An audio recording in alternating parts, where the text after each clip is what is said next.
Tonight's episode contains discussions of murder, torture, and child sexual abuse. Listener discretion is advised, especially for those under the age of 13. There is a real devil. There's a real devil in the world now. The Bible teaches it, and we can see evidences of his work everywhere.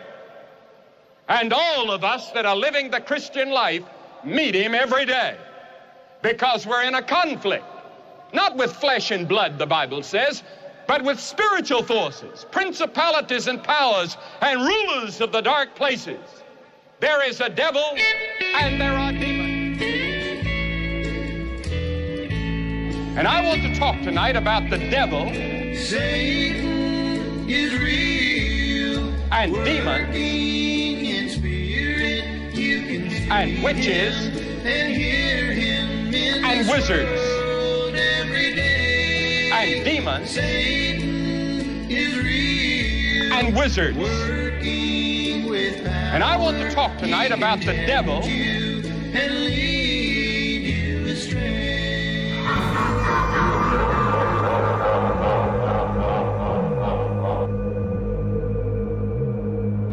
Preacher, tell them that Satan is real too. You can hear him in songs that give praise to idols and sinful things of this world. The game is called Dungeons and Dragons, D&D, and it's become popular with children anywhere from grammar school on up. Not so with a lot of adults who think it's been connected to a number of suicides and murders. Yes, preacher, it's sweet to know that God is real and to know that in him all things are possible. And we know that heaven is a real place where joys shall never end. But sinner friend, if you're here today, Satan is real too. And hell is a real place, a place of everlasting punishment.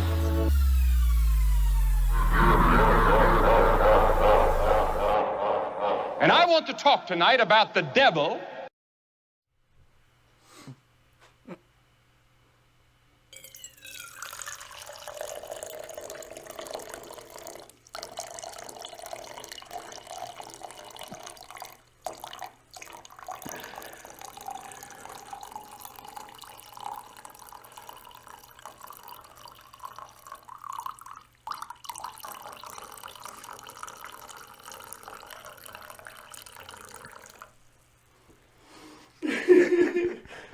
What? It's important to get that oxygen mixed in.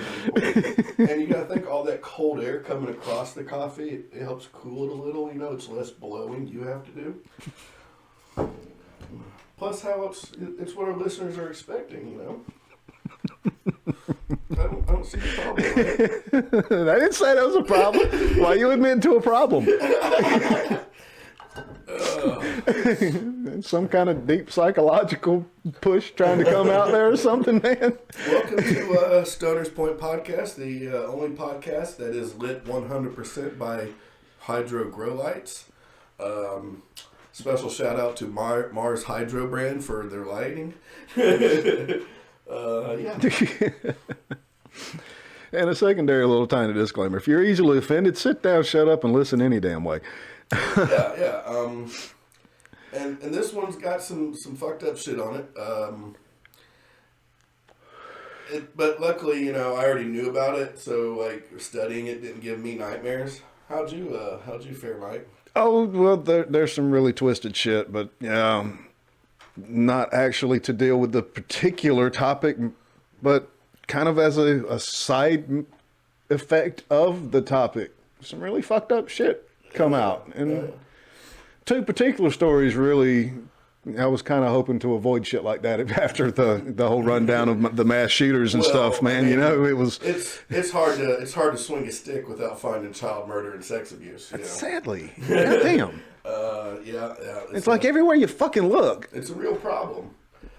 Child abuse or pedophilia in some fucking way, man. And if damn people. If you're with us on this hard stance, I know it's a fucking it's an edgy take, you know, we're total edgelords for this, but you know, we're against pedophilic murder. Not exactly sure what the hell's going on, bro, but we're kind of in monocolor over here. I mean, I guess that works. I mean, for fuck's sake, it does look that way, don't it? It does. Oh well. Welcome to 1967. Well, if you like our podcast, be sure to tune in on patreon.com/StonersPointPod. Actually, no, just Stoners Point. And give us a follow. You can join our Patreon tier and get access to some bonus content. We're also on that new thing called YouTube. Oh, yeah, the YouTubes. At Stoners Point. At Stoners Point. We're the only podcast named Stoners Point. There's like a bunch of surfing videos, though, I found.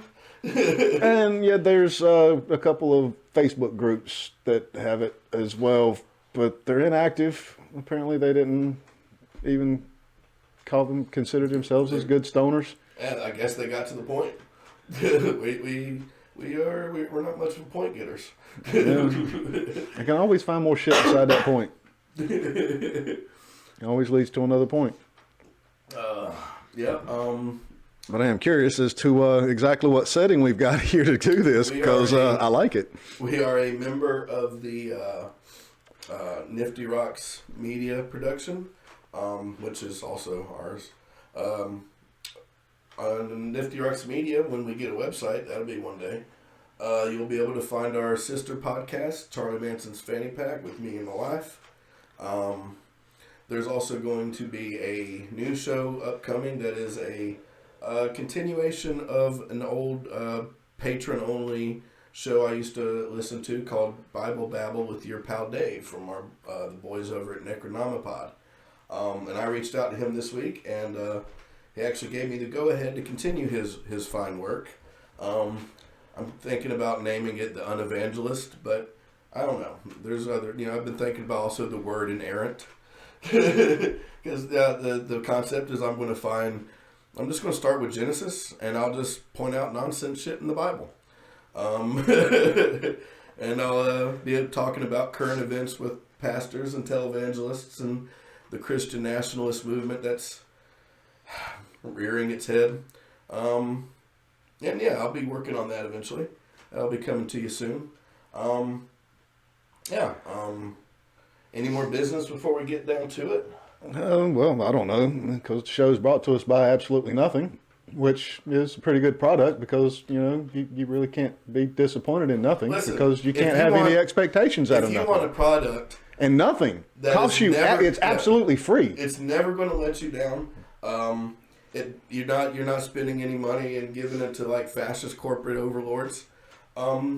This show is proudly brought to you by the Never Ending Stories, The Nothing. I love that, by the way, the Never Ending Stories. My favorite thing in it was the personification of emptiness. Yeah, I loved it. It was beautiful. Like, you don't really see it so much in the movie, because how do you film emptiness and void? But the book was really amazing. They're redoing it. I'd be interested in it, because it was one of my favorite stories, because it was the closest thing to nothing actually winning. I mean, it kind of did, but something still had that spark and comes back, which kind of bothers me about the story. So, I really want a story where it just ends. It's done. Yeah, the Stephen King Dark Tower series is very much the same way. It ends at the beginning, and it's just a constant, never-ending cycle. Like there was a disaster movie I was really hoping was going to be great, but at the very end, the ship actually crashed into the top of a mountain and people lived. Oh yeah! God damn it! Why didn't they sink? That would have been perfect. Just we all died. It's over. Perfect, but no, we had to survive. Well, now have you seen Cabin in the Woods? No, I actually haven't. At the end, you get that ending.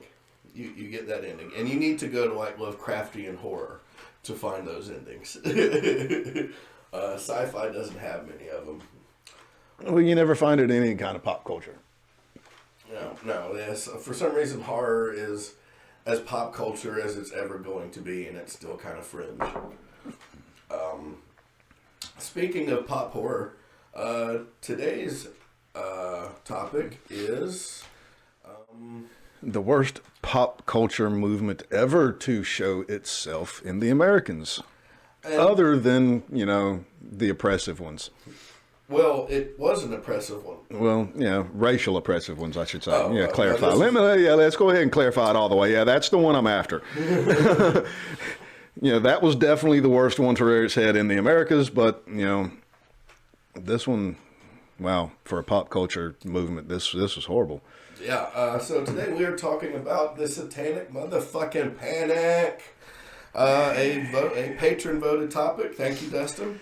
I'm excited to talk about it. We're going to be talking about Satan. I got something to tell you. This is probably going to piss you off. It's not over. We are going to be talking about Satan. We are going to be talking about the Spanish Inquisition. But, no one expects it. Even though I've told you, you won't be expecting it when it comes. What is it? Inquisition. Oh, God. We're going to be talking about the Salem witch trials. We are going to be talking about Mike Warrenke, Michelle Remembers, Jerry Falwell, the West Memphis 3, and the McMartin Preschool trial. Yeah. And that doesn't end it, folks. No. It was Q. You cannot kill that. And I ain't talking about lie. the entity Q. Because hell, that would be actually interesting. Yeah. The right. Anon. I don't like that they co-opted that. It really upset me. I need to plug in my vape because I'm going to die.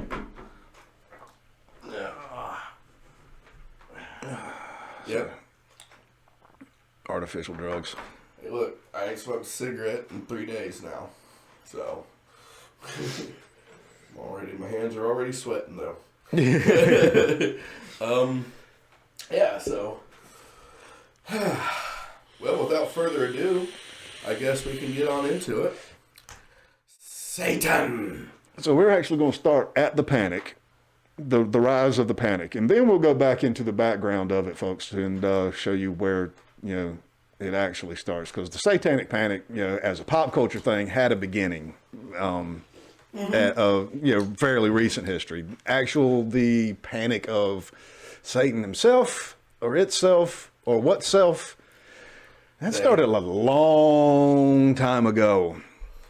So we're going to actually discuss the satanic panic first, and then go into the history of it. Well, that is not how the slides are set up. Okay, we're going to start at the beginning? Yeah.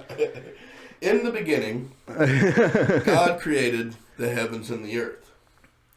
And the earth was without form and void, and darkness was upon the face of the deep. Now, these two verses, right? This is Genesis chapter 1, verse 1 and 2. All right?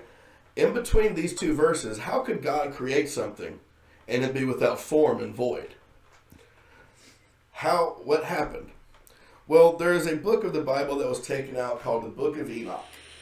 And in this, basically, God created the world, He created man, and you will see later, further on in Genesis, He creates man twice. First, He creates man and woman together as equal. And then uncreation happens, and He creates man and then makes woman out of man. Somewhere along they must have changed the story a little bit, because they didn't create Adam twice. He created not twice. He created woman twice in most of the stories that you're told. In the King James Version of the Bible, He mentions creating man and woman together. Out of the dust together He created them, and then later on He's making Adam. So mankind's already happened, and everything had to be turned to nothing. And which might be why they're trying to erase that, because Cain and Abel had to have children. Cain went out, and the whole population comes. So man, other than Adam and Eve, were created at some point before that story came in. It had to, because there's a whole population out there for Cain to go and join in. So what happens is it was either that or it was the other gods. One of the two. We can't have other gods. The angels lived among, and all their different ranks lived among man. And they eventually kind of began to. Those are the Watchers, wasn't it? The Watchers come. The Watchers are a separate class. Yeah. Watchers are later. So the angels are there, and they start to kind of sympathize with man. Now, the book of Enoch says that the angels started to lust after the daughters of men. But if you're starting to want to fuck them, you're also starting to feel like there's something. You know what I mean? But angels should be created better than that, wouldn't they? Well, you would think. You would think. And it seems like angels are like an in-between between us and the divine, right? And now, so the angels that are on earth are being led by Lucifer, right? The morning star. When God said, "Let there be light," Lucifer was the one that fucking brought it. And what happens is there's this war in heaven because Lucifer starts to kind of he decides, hey, look, we have these humans and we're kind of treating them like shit. We're watching them scrounge around in the dark and they're just they're being tortured. They're enslaved. So they start to rebel against against God's angels, basically. They start to kind of rebel against HR and Home Office. And there's kind of a union strike. And basically what ends up happening is that Lucifer and a third of the angels, which the Bible says their number is uncountable. So an infinite number of a third of infinite. So that's still infinite, right? Fall from heaven and come to earth. And then they start to interbreed. And then you get your Watchers. You get your Nephilim, which are the offspring of the Watchers, who were these fallen angels who had been kind of stripped. And they start teaching man metallurgy, magic, all kinds of things. And God eventually says, all right, we're beyond that. Yeah, he's supposed to have taken all these half-breed, abominations and wanted to lock them in caves and shit. But one of his chief spirits over here, Mastema, the chief of spirits, intervened in that and asked for a few of them to become his workers. And Yahweh acquiesces, and he uses those beings to tempt humans to commit more sins so that he may punish them for their wickedness. Yeah. That's and then Mastema later induces Yahweh to test Abraham according to ordering him to sacrifice Isaac. Yeah, this is coming into like the early Gnostic That's period. from the book of Enoch. Yeah. Yep. And another book, which was it? There's another book over here that retells it in a way. Well, there were different versions. The Book of Jubilees. Yeah, the Book of Jubilees. And this is the best the Bible gives you. Notice we've said Lucifer. We have not said Satan. The reason for this is Lucifer is a separate entity at this time in the Bible. Satan isn't even so much an entity in the early Old Testament and whatnot. Satan is basically the accuser. He's like a prosecuting lawyer, right? Which is the original definition of Satan, is the accuser, the opposition. Now this role is reversed from the religion that Judaism was born out of. And Satan's actually a noun. If you have to add the ha in front of it to get ha-Satan or ha-Satan or whatever the hell. They've got it with two long A's in the pronunciation of it. It doesn't sound right. And, we're going with the modern pronunciation because, Satan. So it has to be ha-Satan to get the Satan, which still doesn't point to an actual proper, it's the one, like it would be, the prosecutor, not a prosecutor, but the prosecutor. Satan is general. Anything can be Satan. Yeah, if it's in opposition to, it's Satan. In fact, if it's the Satan, it is the one that is in opposition of. Even if it's somebody that's a pest, like an asshole, it's kind of like the modern motherfucker. You know what I mean? You might not be the motherfucker, but you're a motherfucker, right? And that's kind of where it is. It's like that's kind of what it is at the time. And they throughout as Judaic culture went on, they kind of evolved it into. Are you familiar with the term tulpa? No. So it's a Buddhist term, right? And basically, it's like you can put if you think about something enough, like create something. It's kind of how people think ghosts. If you think a place is haunted, and you start seeing ghosts, you've kind of put energy into that haunting and created the ghost yourself, right? Yeah, self-manifestation. So they start, self-manifestation. They think they start to get on this ideal that Satan has self-manifested, kind of. He become a tulpa. All of this negative energy, all this thing that they have put into a Satan has become Satan. Well, you can kind of see that in its evolution from the beginning of it just meaning an accuser or an adversary. Anyone that is in opposition of or accusing someone of is Satan. And then in the early Bible, it's always referred to as a human adversary. And then later in the Bible, it starts kind of putting that supernatural entity power into it. It's kind of like it just kind of evolved during the writing of the book or books. Mike, you might remember this. The Sumerian religion had all right. So one, you have to keep in mind, Yahweh was originally a minor deity of Sumerian Canaanite religion. He was the god of metallurgy, right? Now, Canaanite religion, there was a creator god named Enlil, and then there was a god of kind of a go-between between Enlil and humans. He was kind of the defense attorney, or your advocate, if you will, for humans, between God and humans. And when Enlil decided to flood the earth, for Gilgamesh and all that, it's Enki who warns humanity. Enki goes to God, Enlil, and tries to get him to stop. Enlil's made up his mind, so Enki goes back and tells Gilgamesh, hey, look, you need to fucking build an ark. So, Enlil's also the one in the Sumerian version of the Garden of Eden who offers the fruit of knowledge, which basically frees mankind from Enlil's control and gives mankind free will.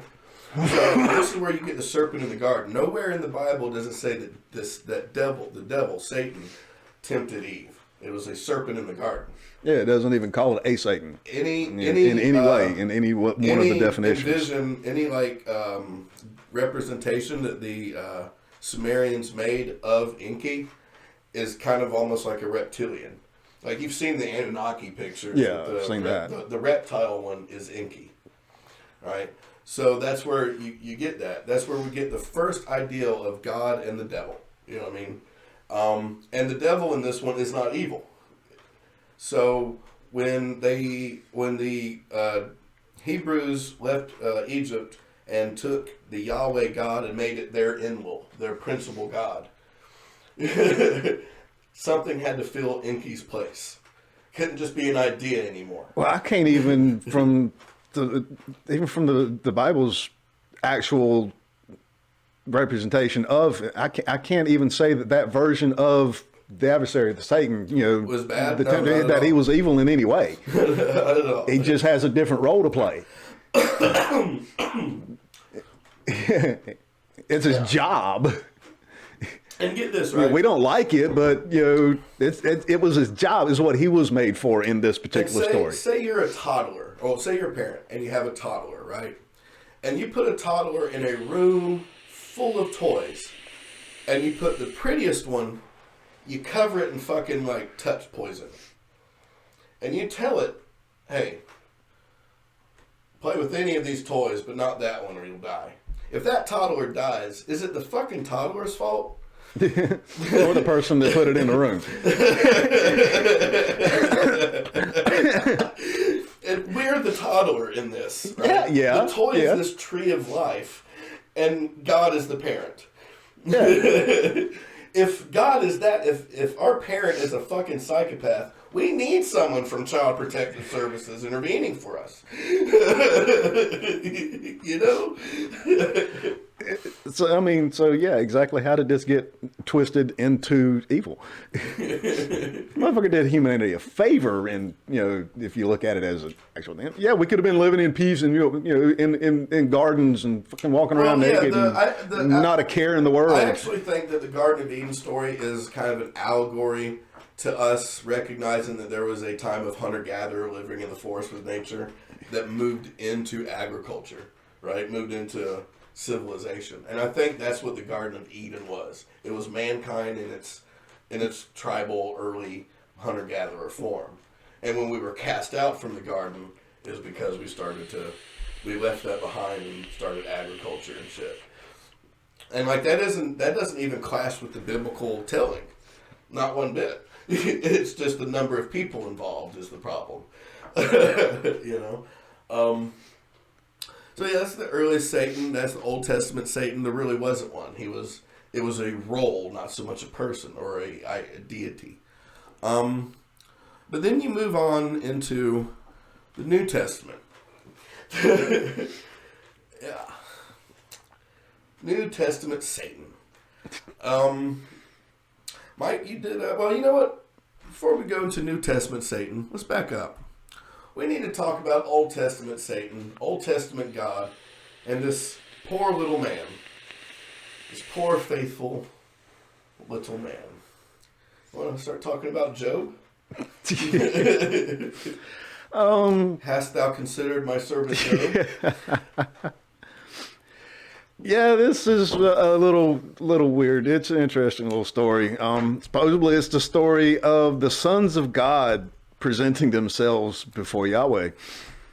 And in this particular, if this is it, then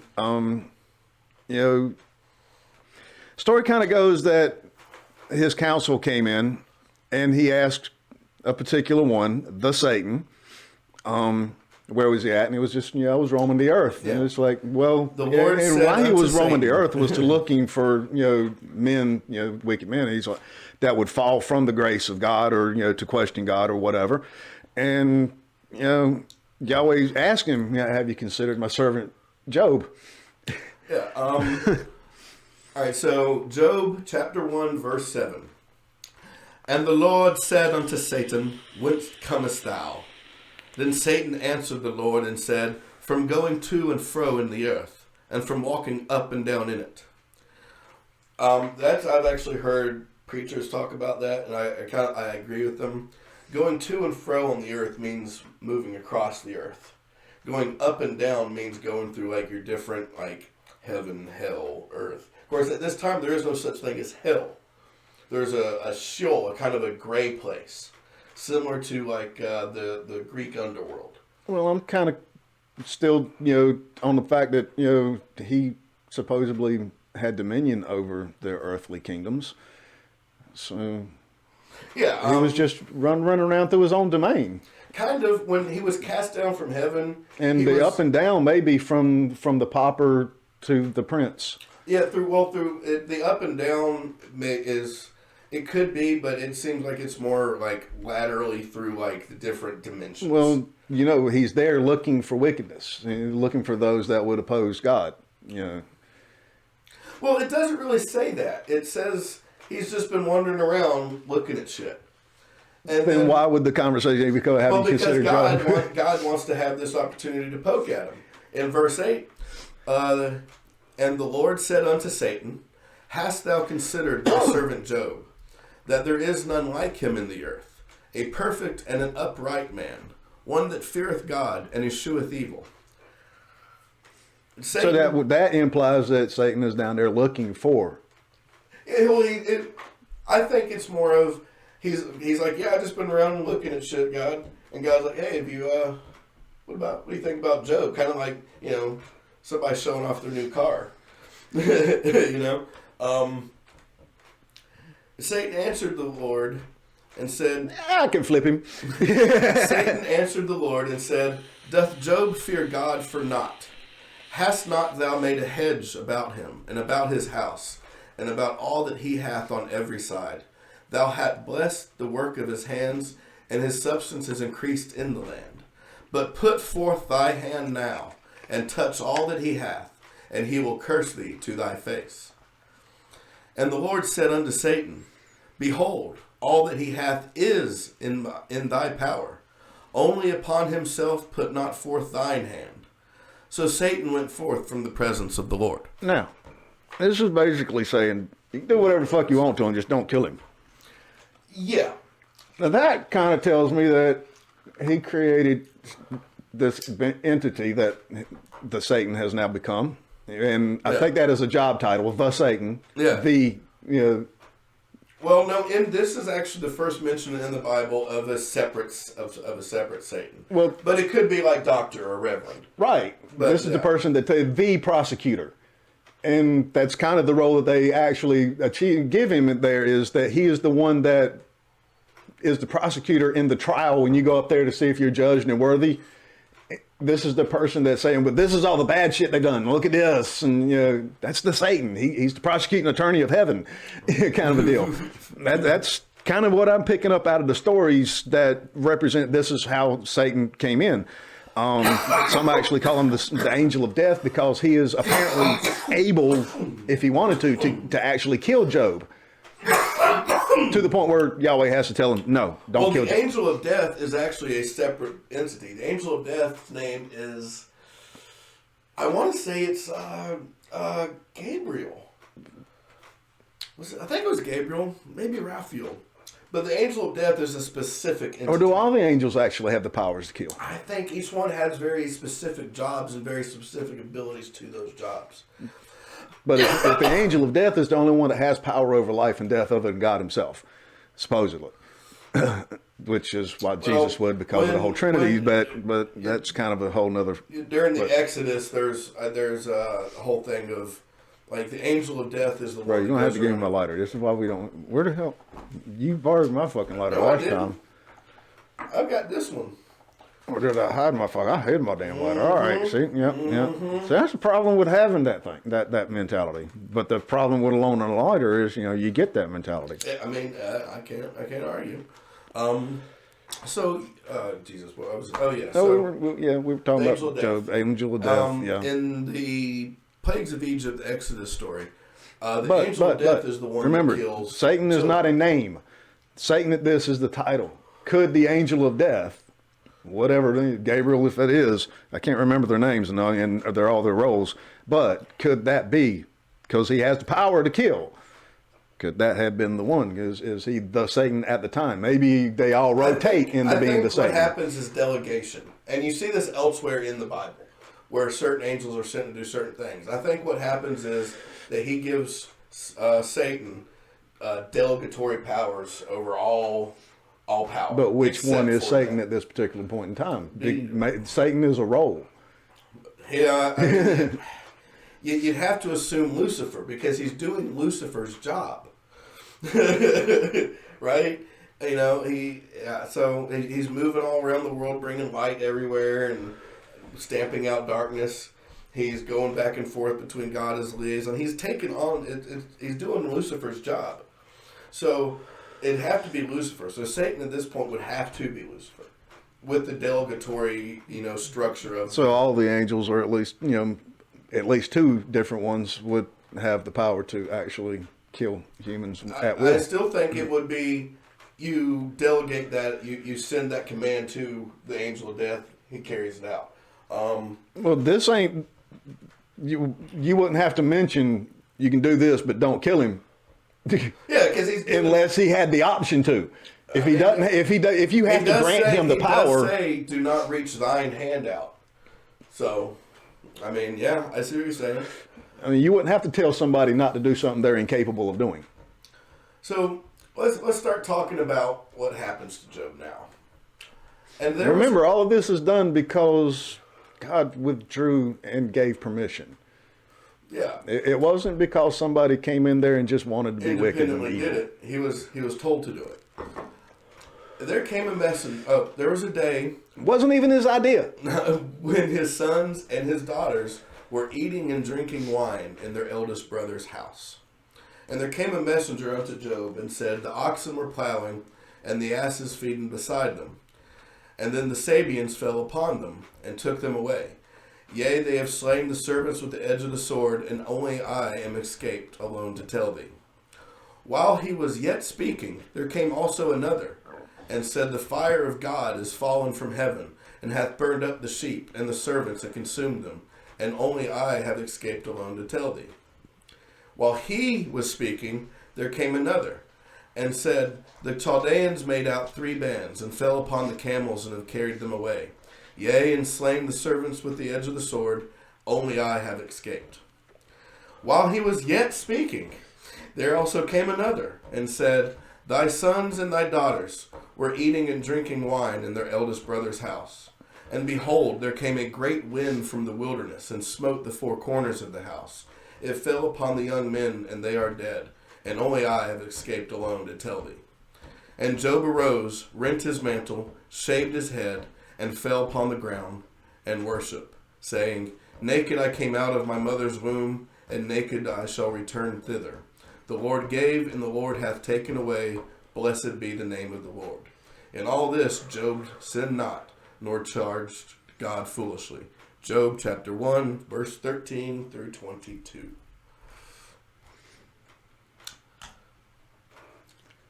Yeah. And Life happens, death in happens. one moment, everything is stripped away, right? It can't get any worse. So, time goes on. Again, there was a day when the sons of God came to present themselves before the Lord, and Satan came also among them. And see, there is not, he's not actually there as He's been commanded. he come in. So it's now your weekly debriefing. it kind of separates it to he's not one of the sons of God. Now earlier, he is one of the sons of God. Yeah. It's like the story evolves as the story is written. He is no longer a son of God. Now he's just this general. And basically the same conversation happens, and Which is not the way it's actually written, but it's just signifying that the Satan is among them. Yeah, he's no longer. They've changed that. Yeah, I'm just clarifying because some of the teachings that you get later in Sunday schools will actually separate it. I was literally told that the devil tempted Eve in the garden, and I was able to read at that point, and I had a King James Bible. I didn't have any other books. I forgot to bring mine just so I could flash it, let people know I do have one, and it has been thumbed through. I have one, and it's missing. It's been some read. pages. It's been well read. So the Lord says unto Satan, Hast thou considered my servant Job, that there is none like him in the earth, a perfect and upright man, one that feareth God and escheweth evil, and still he holds fast his integrity, although thou movest me against him, to destroy him without cause. Let me read that past part. Thou movest me against him, to destroy him without cause. Yeah. This puts the blame, God is accepting the blame.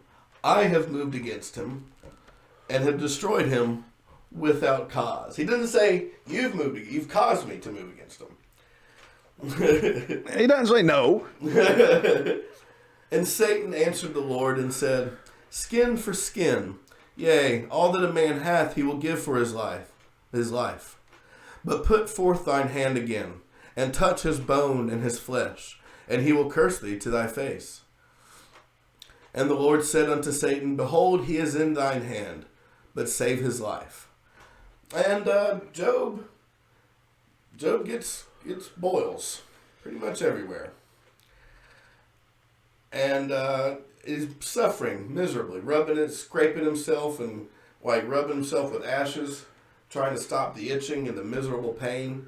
And his wife says, Dost thou still retain thine integrity?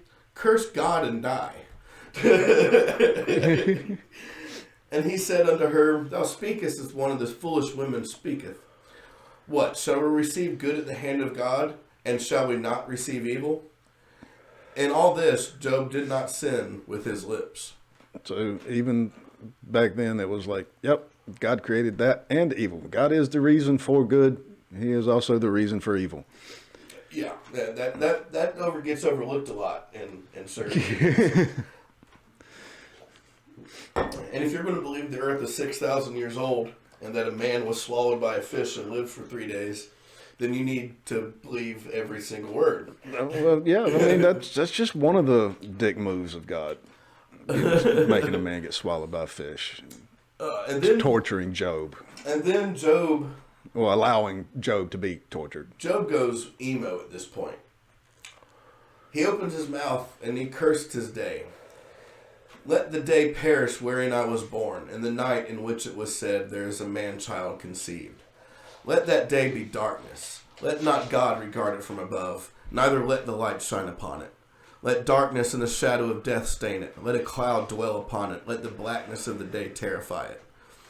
As for that night, let darkness seize upon it. Let it not be joined unto the days of the year. Let it not come into the number of the months. Lo, let that night be solitary. Let no joyful voice come therein. Let them curse it that the day who are ready to arise up their morning. Let the stars of the twilight thereof be dark.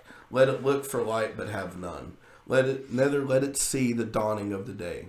Because it shut not up the doors of my mother's womb, nor hid sorrow from mine eyes. Why died I not from the womb? Why did I not give up the ghost when I came out of the belly? Why did the knees prevent me? Why did the breast that I should suck? For now I have been lain still and quiet. I should have slept. Then had I been at rest. With kings and counselors of the earth, which built desolate places for themselves, or with princes that had gold, who filled their houses with silver, or as an hidden untimely birth had I not been, as infants which never saw light. There the wicked cease from troubling, and there the weary be at rest. There the prisoners rest together. They hear not the voice of the oppressor. The small and great are there, and the servant is free from his master. Wherein light is given to him that is in misery, and life unto the bitter in soul. Which long for death, but it cometh not, and dig for it more than hid treasures. Which rejoice exceedingly and are glad when they can find the grave. Why is light given to a man whose way is hid, and whom God hath hedged in? For my sighing cometh before I eat, and my roarings are poured out like the waters. For the thing which I greatly feared is come upon me, and that which I was afraid of to come is come unto me. I was not in safety, neither had I rest, neither was I quiet, yet trouble came. Now, to me, when you separate the part where he's cursing the day that he's in, and then he says, now that the day has come, that he's feared. I take that as, to me, he's the one thing he's always feared is losing his faith in God. Yeah. So I think he was at that threshold to where he was just about to curse God and, say, fuck you, Because he's already cursed today. He's already been going through everything, but he hasn't. Now he is facing the time that he has feared. He obviously doesn't fear death. He's asking for it. Begging for it. He actually spends the next... He's pissed off that he ain't got it already. He spends the next 6 or so chapters of the Bible praying for death in such a Shakespearean manner that this is one of my favorite parts of the Bible. Yeah, so, I mean, he is... the day upon him that he feared most is definitely not the day he dies. It would have to be something greater than that. And the only thing that I can think of that would be for a man that's obviously as devout as old Job here would be the day that he would lose his faith in God. Yeah. I'm trying to get over here to the end of it. And that is pretty much where he says, all right, this is enough. And starts to give him his shit back. Well, new shit. He doesn't get his old shit back. It's kind of fucked up. No. Resurrect Lazarus, but couldn't resurrect his wife? What the fuck? And resurrection is so fucking popular. They all come out of their graves during the crucifixion and shit, but we can't fucking give Job his old wife back and his old sons? No. Job then begins to kind of go on a campaign, basically talking about how horrible life is and that it would be better if no one were born.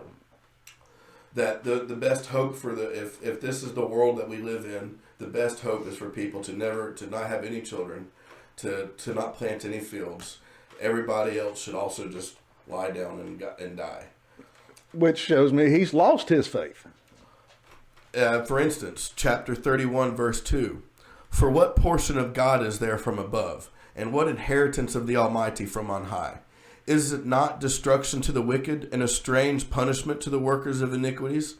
Doth he not see all my ways, and count all my steps? If I have walked with vanity, or my foot hasted to deceit, let me be weighed in an even balance, that God may know my integrity.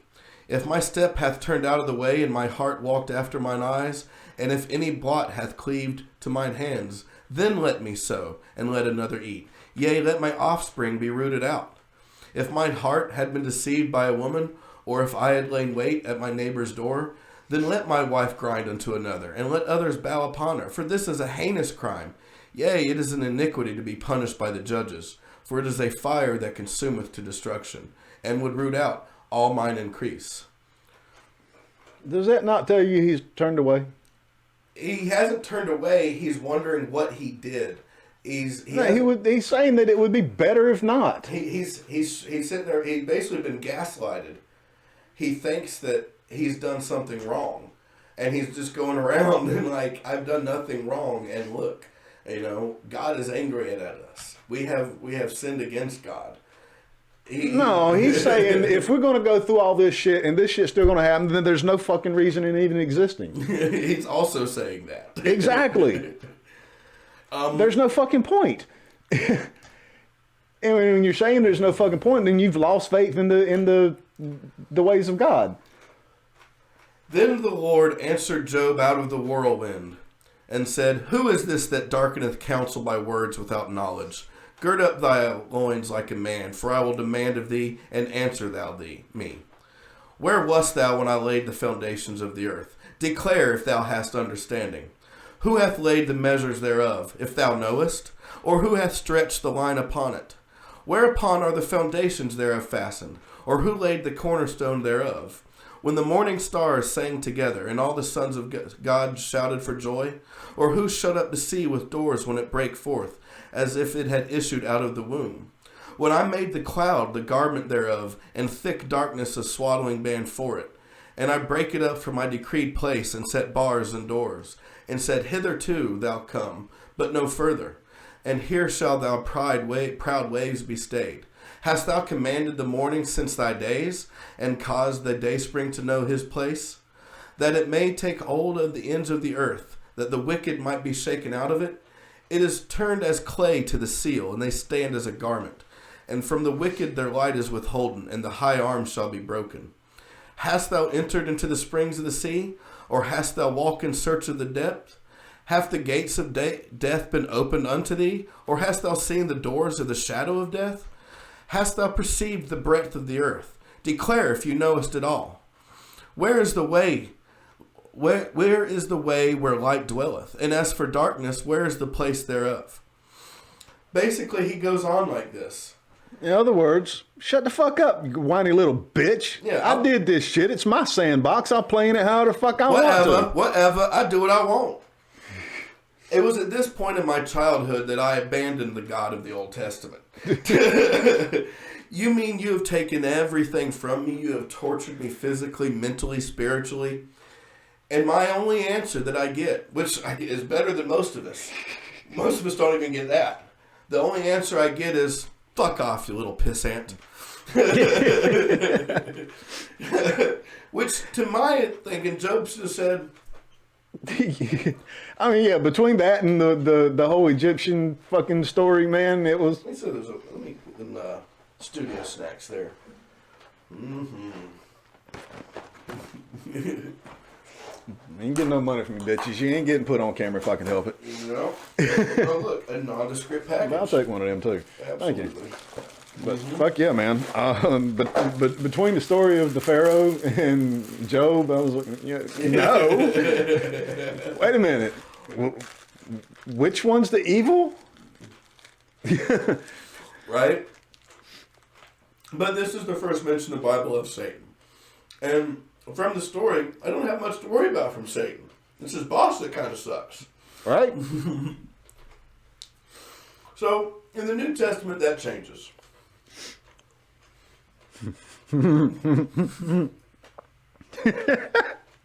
Yeah, it kind of does.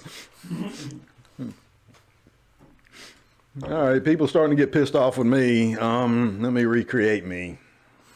Oh, yeah. He goes through a real PR campaign. But we ain't going to call him me, even though he is me. But we're going to make him tell him that he's not me. Yeah, and when he needs me most, I won't be there. As, like most humans, right? Wasn't there for Job, so... So, yeah, He has to recreate his image this time. So he decides the best way to do this is to impregnate a 12-year-old girl with himself so that she can give birth to himself. Without consent, mind and then you. he can be offered up as a sacrifice himself to himself so that everybody can be free from the sin that he gave us. Sounds legit. Yeah, that just sounds like nonsense with extra steps.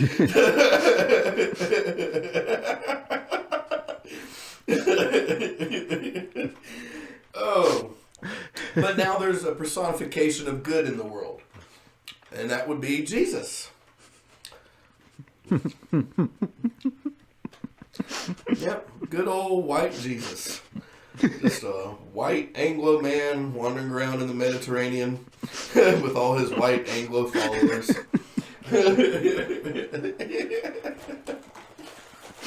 Boy, this brand is good. I sure do enjoy it. Oh, man. And you don't really see much of Satan in this period. Now, you do see some demons during Jesus' life. In fact, he cast a whole legion of demons into a herd of pigs and makes them walk themselves off of cliffs. Yeah, they sent Satan through the same different PR company. Now he's more of a tempter, some kind of an agent of evil, personification of actual opposition to good. He has simply become the tree. You know? The tree was the temptation, right? Well, this point is where Satan becomes away from an adversary, an accuser, a heavenly accuser, the prosecutor kind of a role, into an actual supernatural entity in itself that is in direct opposition to good. With its own like agenda. Yeah, instead of just being the natural balance of good, the absence of good, the opposite of good, it now becomes an opposition of good. Yeah. And so, how much you got about his temptation in the desert? I don't. I just know that he was, and then that's when I realized that Satan supposedly held dominion over the earth because he was able to actually tempt Jesus with it. So Jesus was born, and Jesus didn't tell him he didn't own it to offer. And at 12 years old, Jesus is seen in the Bible kind of discussing religion with the temple elders, and then he disappears until he was 33 when he's baptized by John. All right, guys. So if you notice, some things might be different right now. Just a little bit. What happened? Where are we? Yeah. So Satan happened. Oh, yeah. Satan happened. That's what had to have happened. We were recording, and we start talking about a certain person that the Christian Satan is not a fan of. He's not down with little JJ. You know what I'm saying? He's not interested in what would Jesus do. I do have a good answer for that though. Yeah. No, probably fuck around and get himself crucified. So yeah, the audio went haywire for a lot. And I didn't notice anyway. I didn't notice it right away for a little while. Sound man doesn't actually exist. Sometimes our attention gets taken elsewhere in the story, and some background shit happens. Like Satan. Here we are. Where were we? Somewhere about a tale of little JJ. Yeah. Well, hold on one moment. Dear most gracious and heavenly Father, Lord, we beseech thee to keep your servant Satan out of our microphone cords. We rebuke Satan from our USB connection. The power of Christ compels you. The power of Christ compels you out of Windows NT. all this we ask in thy holy heavenly name, as we speak of your works and your deeds and the sacrifice you made for us, dear baby white Jesus. In your name we pray. Amen. Amen. I think I can do that. Yeah. If computers weren't so expensive, I'd give it the old smack heel.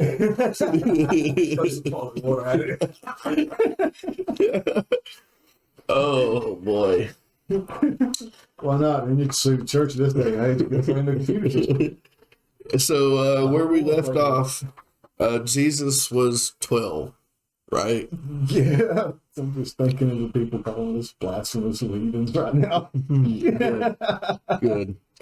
I don't understand what's wrong with prayer in public places. It's the internet.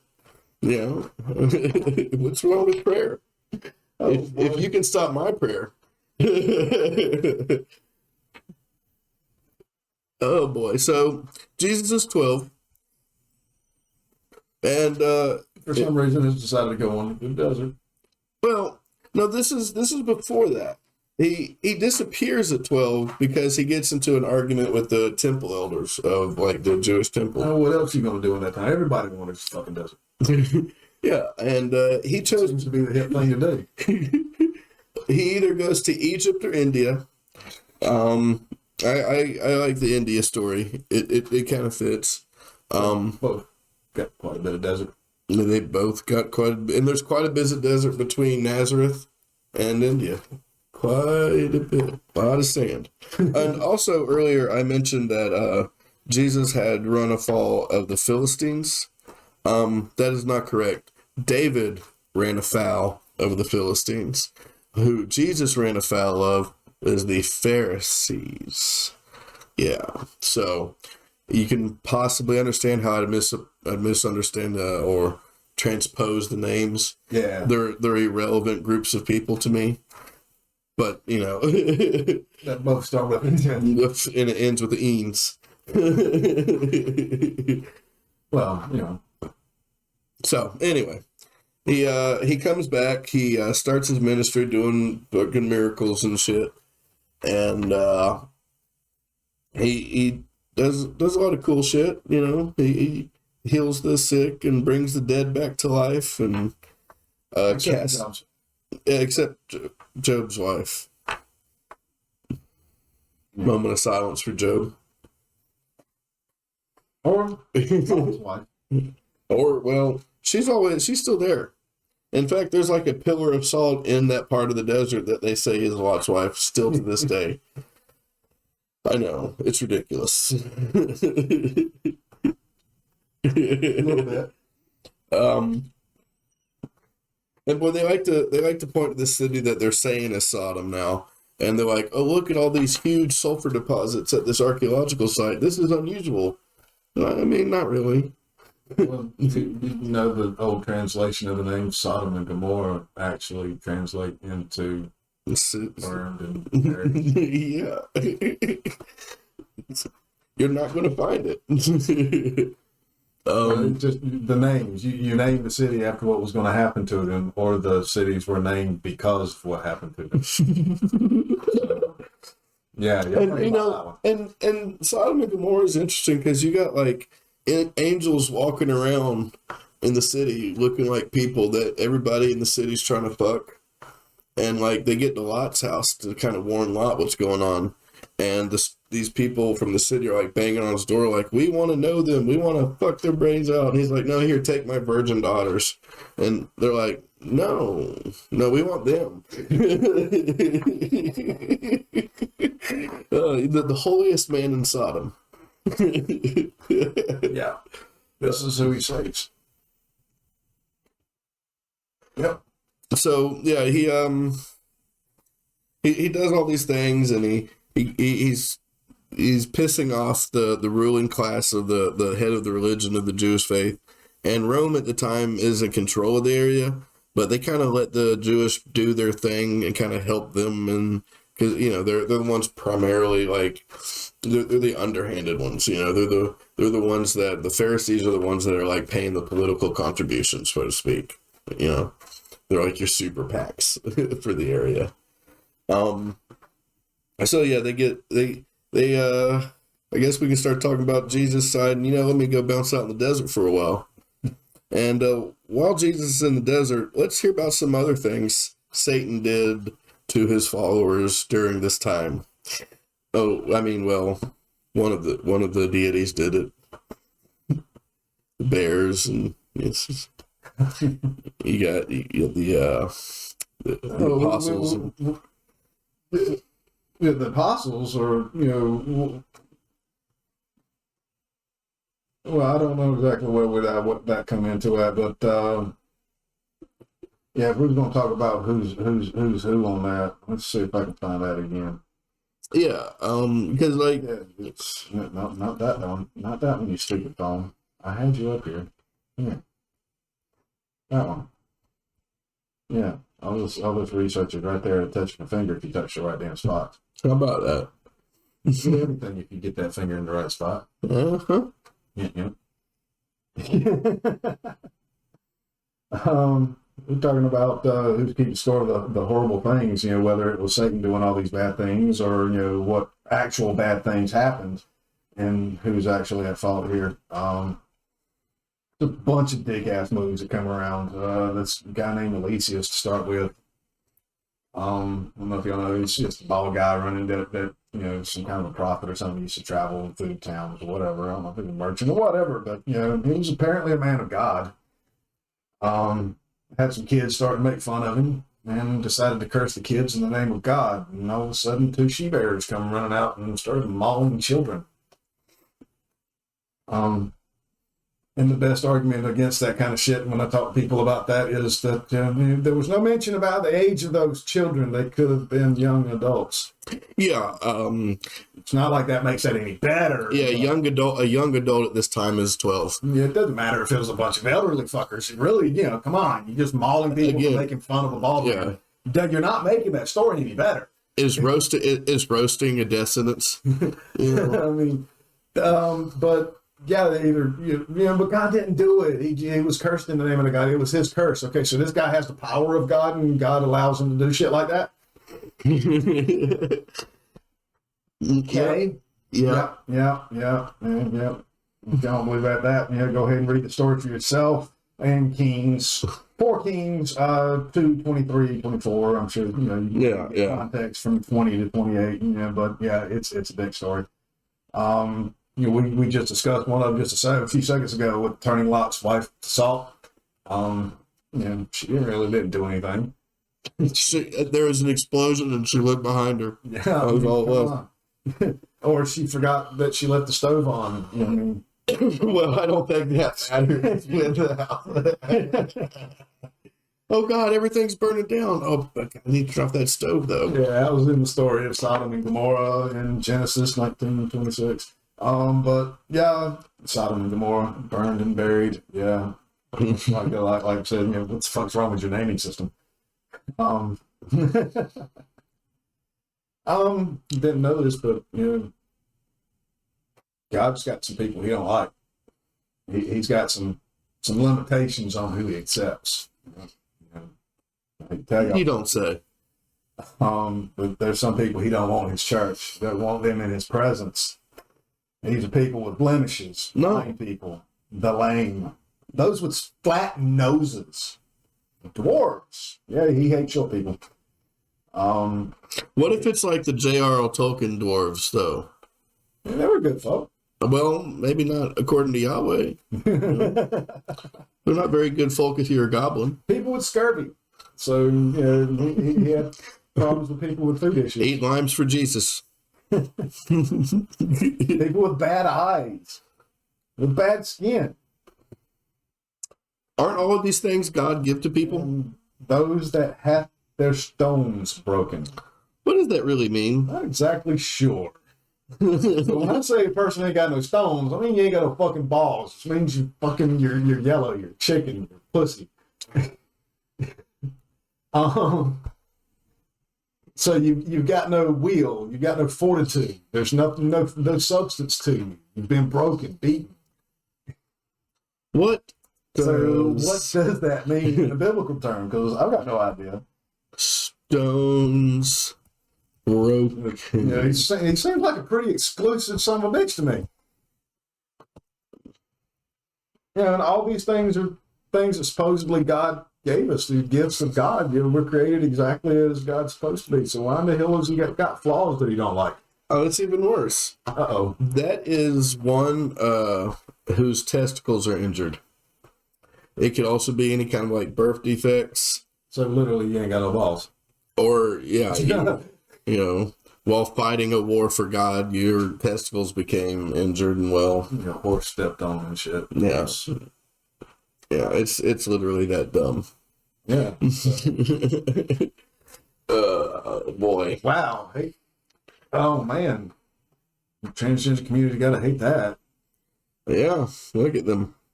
Jesus ain't going to love them no more. I'm telling you. Imagine the shock to them. And all of a sudden, to be cast from the Lord's sight. Imagine the shock to them. Yeah, I'm sure they'll be impressed. I'm sure that's absolute news. Yeah, it's a good thing, you know. Maybe it isn't. Maybe we need to come up with some sort of like conversion therapy, you know, and change these people in the name of Jesus. You know, I don't think that would be at all abusive or exploitive. I don't think that would result in any kind of suicides or. Let's solve abuse with more abuse. But Jesus said, "Spare the rod, spoil the child."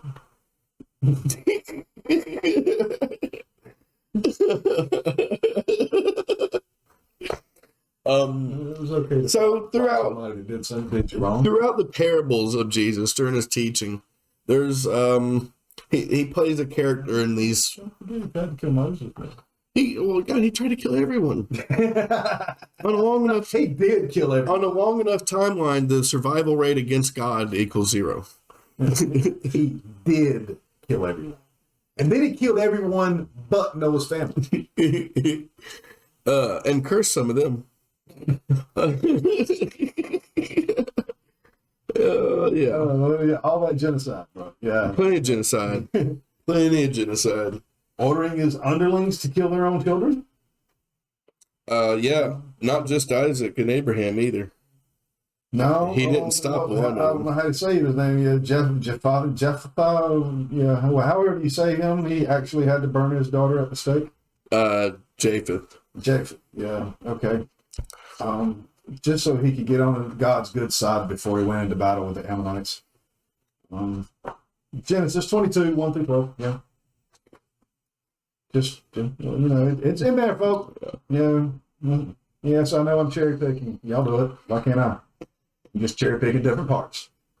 Killing all the Egyptian babies. All the firstborn males. Including puppies and kittens. Yep. I mean, you know, that's in Numbers 16, 41, 49, the whole story of the Pharaoh. You know, it's in there. All because God hardened the Pharaoh's heart, causing him not to do what God was commanding him to do. Right? So how is that his fault? He just wanted an excuse to kill children. And he didn't mind admitting that. He just loved, if between God and the devil, if any of them requires the death of children, it's not the devil. I'm just saying. One of them has literally told people to kill children, and the other one's like, "Hey, you want some bread?" Killing a dude for not making babies with his sister-in-law. Yeah. So the Pharisees are mad at Jesus, right? Jesus was even the victim, probably one of the first victims of the original satanic panic, because the Pharisee he casts out this demon, or host of demons, and the Pharisees accuse him of using the power of the devil of Beelzebub to cast out this demon. Lord of the Flies. Yeah. Basically, they accuse him of using the power of a demon to cast out demons. You see where this is going. She turned me into a newt. I got better. So Jesus was executed because of this. And whose idea was it for Judas to go to the Romans and tell them where Jesus was so that Jesus could die for your sins? Was it God's? No.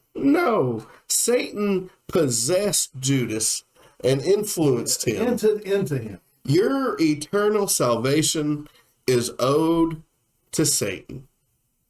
Because if Satan made Judas do this, then Judas is the reason that Jesus died on the cross for your sins. And your sins. And yours. Take that. So Jesus is like, all right, well, everybody wants to kill me now. I'm under investigation for, being a devil worshiper. So I'm gonna go out to the desert and I'm gonna just starve myself for 40 days. And I'm gonna think about shit. Buddha did the same thing. So did Muhammad. But they go out to the desert and Satan pops up. And he's like, man, you look hungry, dude. You really got some munchies. About that rock over there, doesn't that look like a piece of bread? It probably wouldn't be shit for you to turn that into bread. Jesus is like, no, and says some nonsense about, give a man bread and whatever, the bread of the word. And he spouts some real scripture at him. And so then he takes him to the top of the Jewish temple. And he's like, Jesus, why don't you just throw yourself down and let the angels carry you to safety where you can have some food and water and what have you. And Jesus is like, no, thou shalt not tempt the Lord thy God. And then Satan's like, hey, look at from the top of this tallest mountain in the world. You can see all the kingdoms of the earth and all the riches therein. All that will be yours if you just, just ask it. Yeah, because they're mine to give, right? I was given this, I'll give it all to you. I will. All you got to do is just bow. Just once, and then it's all yours. Well, then angels show up and give Jesus some backing, but, get thee behind me, Satan, and thus is the temptation of Christ. He goes back to Jerusalem, feeling like he's found new enlightenment, and he does. Right up on the cross. Jesus Christ walks into a bar, an inn, hands the innkeeper 3 nails. Can you keep me up for the night? Yeah, sacrifice. You know why all the women love Jesus? He was hung like this. I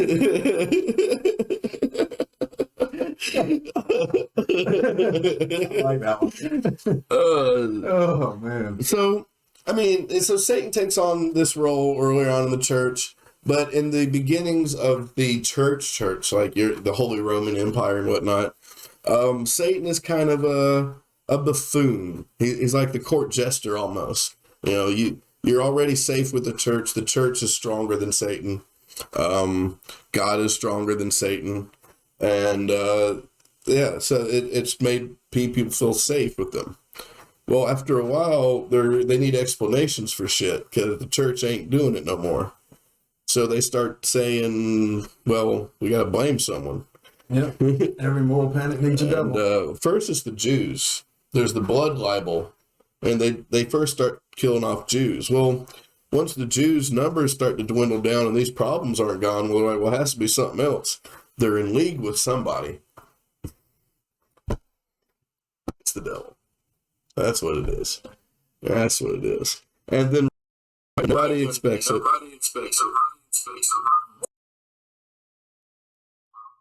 Okay. Yeah.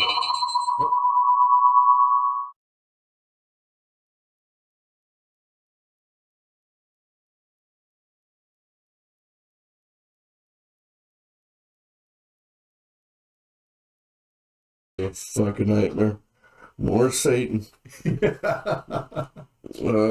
again, my prayers have been ignored.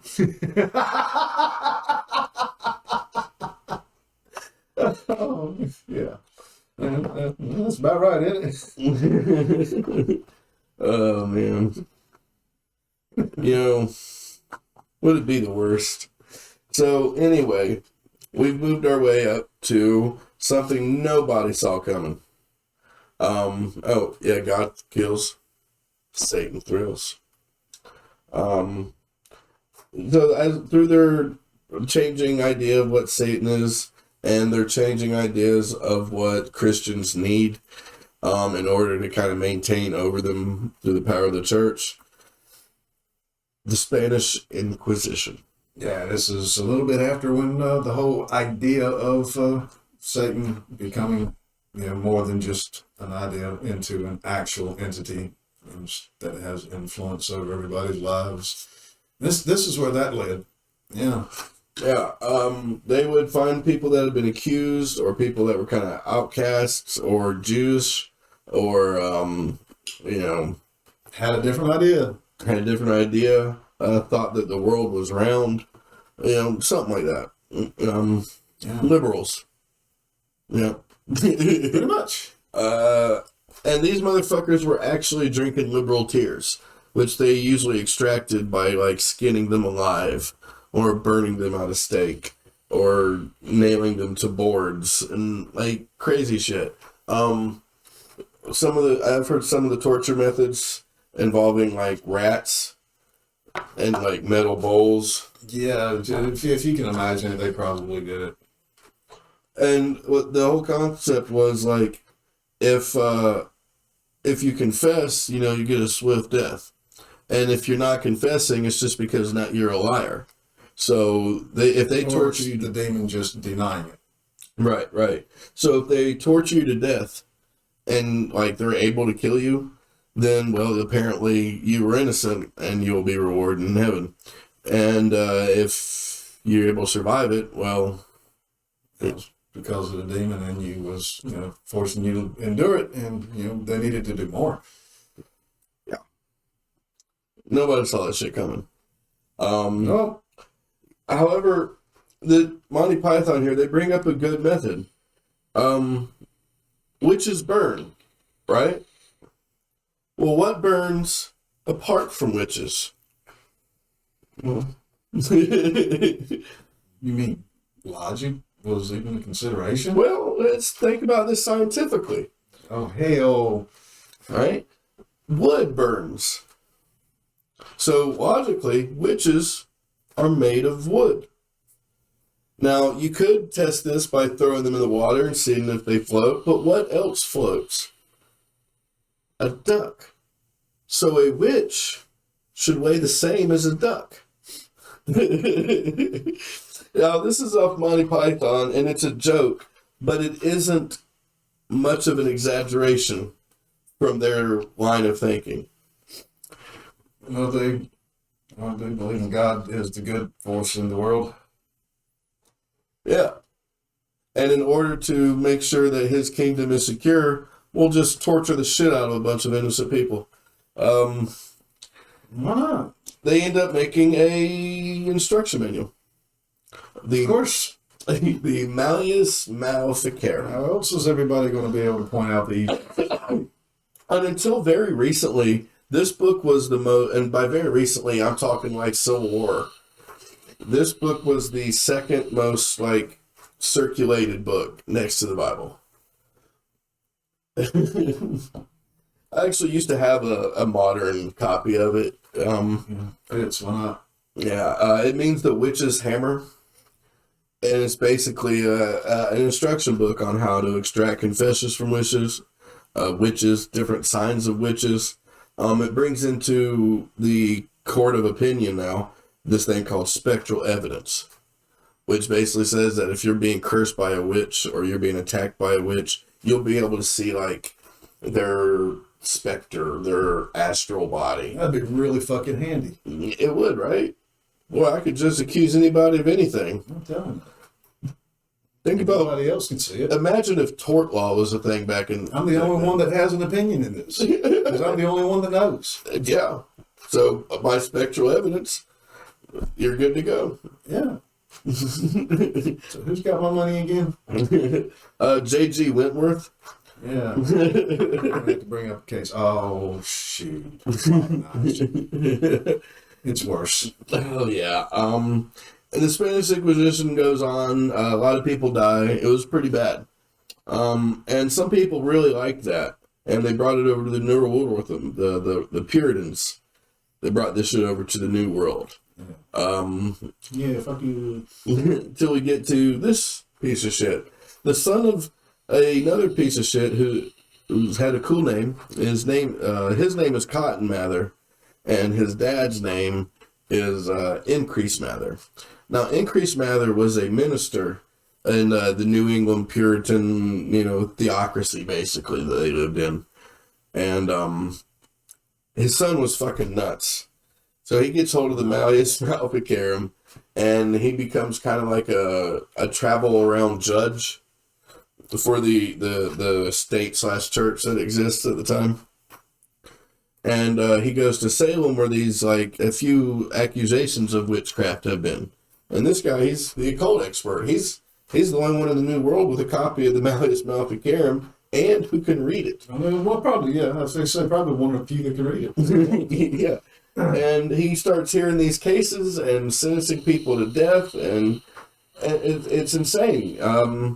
There's these mock trials. They were real trials, though. We actually have transcripts of them to this day. From this is 1690s, something like that, 1670s. Like 1500s. I can't remember exactly when they were. Yeah. So, yeah. This is going on. People are fainting in the courtroom saying, she's putting a hex on me. He's putting a hex on me. I saw her dancing naked in the woods. And these are real things. And they believed some crazy shit back then. In the Malleus Maleficarum, it talks about how there's a recipe that witches use for flying. And it involves what? Which blindness. Yeah. But I left this out in the previous one, so ha devil. Thinking about what's coming too. They would take the fat of infants, they would kill infants, and they would take that fat and they would make it into a butter, like a cream. And then they would rub that butter on themselves, this baby fat, and they would grease up their broomsticks with it. And, they'd masturbate with their broomsticks, and they would fly. Sounds pretty reasonable. It's in the Malleus Maleficarum. Yeah, no reason to question that. Let's, move on. Yeah, and these are things they believe. And I don't know, and if you look at it from this... There's no reason to question it. Yeah, and if you look at the stuff that we're going to come to later, it's nothing new. They believed it back then. Went to court over it. People died over it. A man was crushed to death by stones because he refused to admit to it, because he didn't do it. His last words were, "More weight." One of the unsung heroes of the 17th century. Yeah. Eventually, though, Cotton's dad... For a long time. Cotton's dad gets involved, and he's like, no, that's fucking enough. No more spectral evidence. Satan can infiltrate anything, and he has infiltrated, clearly, the system. All of our breeding women are dying, son. We got to do something different. Yeah, and once they ran out of breed women to kill, they started killing older women. And men, too. If you owned a farm you had contested area of grazing land, and your neighbor farmer's like, you know what? He's a witch. my livestock are starving, and look at his. Nobody could have predicted that shit. Yeah. They would drown people through trials of ordeal. They would put them in water, kind of like waterboard them in a really complicated manner. And if they drowned, well, then they were innocent, and they'll be in heaven. And if they didn't, well, they're a witch. And you'll be buried face down. Face down. With a brick in your mouth in some places.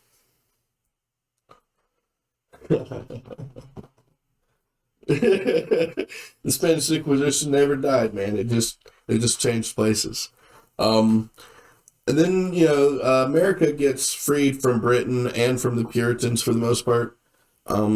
They basically make sure that there's not going to be a theocracy ever again. And, yeah, they stopped burning. Well, they stopped killing witches and started killing Indians. They had a different other now. No, there's someone else. Another pack of heathens. Yeah. And, after they get done killing off all these Indians, well, then you have the rise of spiritualism, right?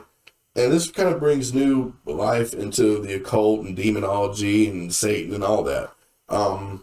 Alpheus Levi and Aleister Crowley, this is where they come in, and they mainstream it. You also have the mother of Theosophy and therefore the Nazi movement, Helena Blavatsky.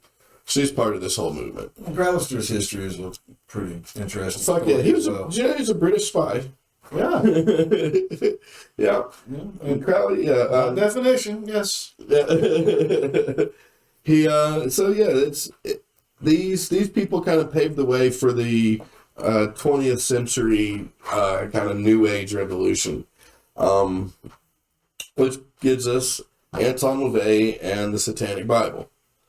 Anton LaVey, he was an interesting character, definitely a showman, fucking circus act. When he was kind of traveling around the country before he ended up founding the Church of Satanism, the Church of Satan. He was working on a circus. He was Calliope. He played the Calliope and he claimed he was a lion tamer. There's a picture here with him with a fucking leopard.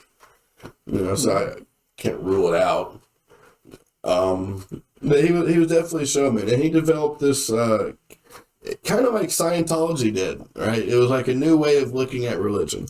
Although this is much less predatory than Scientology. He writes the Satanic Bible, and it's kind of like a self-help book. People that are kind of outcasts and whatnot find themselves on the outside of Christianity and like religions. It gives them a way of saying, look, you don't really need these gods.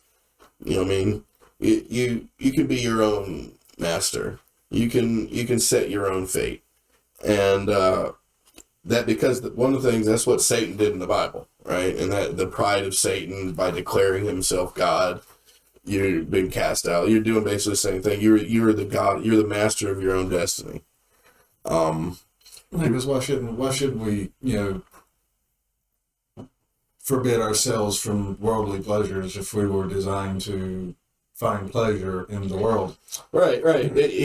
He gives us all these instincts and carnal desires and drives, and then sets the rules in complete opposition. Yeah, it makes no sense. It's a system doomed to fail. It's a flaw in the design if you want a desired outcome. Unless your desired outcome is sending people to hell for sin you give them. So he basically turned it around. Satan, the Church of Satan is a very liberal, religion. Even though it's atheist, they don't believe in a god or the devil. There's a symbol of Satan, kind of. Satan represents, indulgence and taking care of yourself, responsibility for yourself. You're responsible for your own actions. You're responsible for your own outcomes. Taking it back from a supernatural entity back into an idea. Exactly, backing into an idea, a symbol. And he chooses that because, one, that is kind of what the idea of Satan was. And it was also a slap in the face to Christianity. Especially, on both cheeks. Yeah. And your post-war 1950s, there was kind of an overbearing of the church at that time. That's when we get the "In God We Trust" on our money. Shit like that. One nation under God gets added to the Pledge of Allegiance. Yeah, and you can tell it was a forced addition. Just say the pledge without that line, and then say it with it, and you'll notice it. Yeah, it makes more sense. It throws it completely out of cadence. Mm-hmm. It doesn't fit. It was thrown in there just to appease a few. And so he comes in as kind of opposition to this, you know, the opposition, the accuser.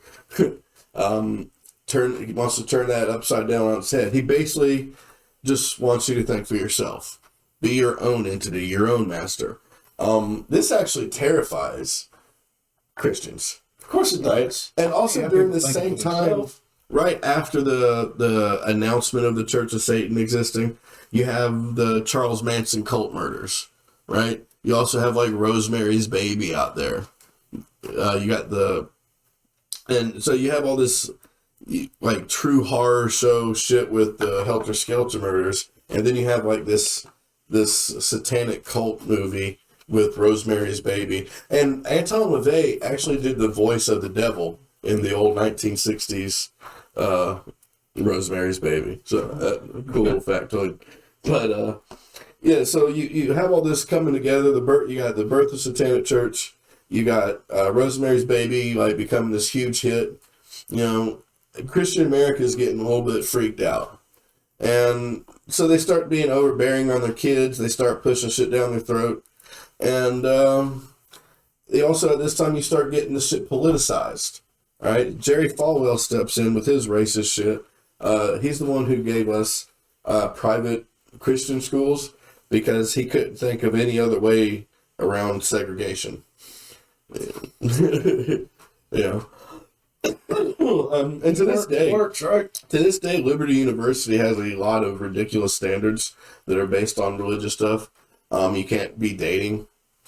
You can't have a flat nose, you can't have blemish, you can't have bad eyes, you can't be a dwarf. I'm sure they got those in there. If you handle a reptile on the day before the Sabbath, you are unclean until the following Sabbath. I mean, these are the limitations placed on us by God, so they must apply to the churches. Yeah, and the schools, right? And I would say that none of this matters, that religious people have the right to send their kids to these schools, except for what they do at these schools is they train them to go into public office. He begins to... Or they literally call their little teams, you know, the Crusaders. Yeah. And then that's when you also see a lot of propaganda in the Christian churches, like putting on the holy armor of God. Yeah. Armed with we actually sword. Have a local one with, you know, their teams are the Crusaders. Is what I bring. You know, come on, man. You know the message on that. Onward, Christian soldiers, marching off to war. You don't have a cloak with the blood of Jesus. Yeah, he basically is sending out a whole generation of new politicians, lawyers, everybody into office that start making decisions that put things in the Christian favor. It starts, he calls it the moral majority.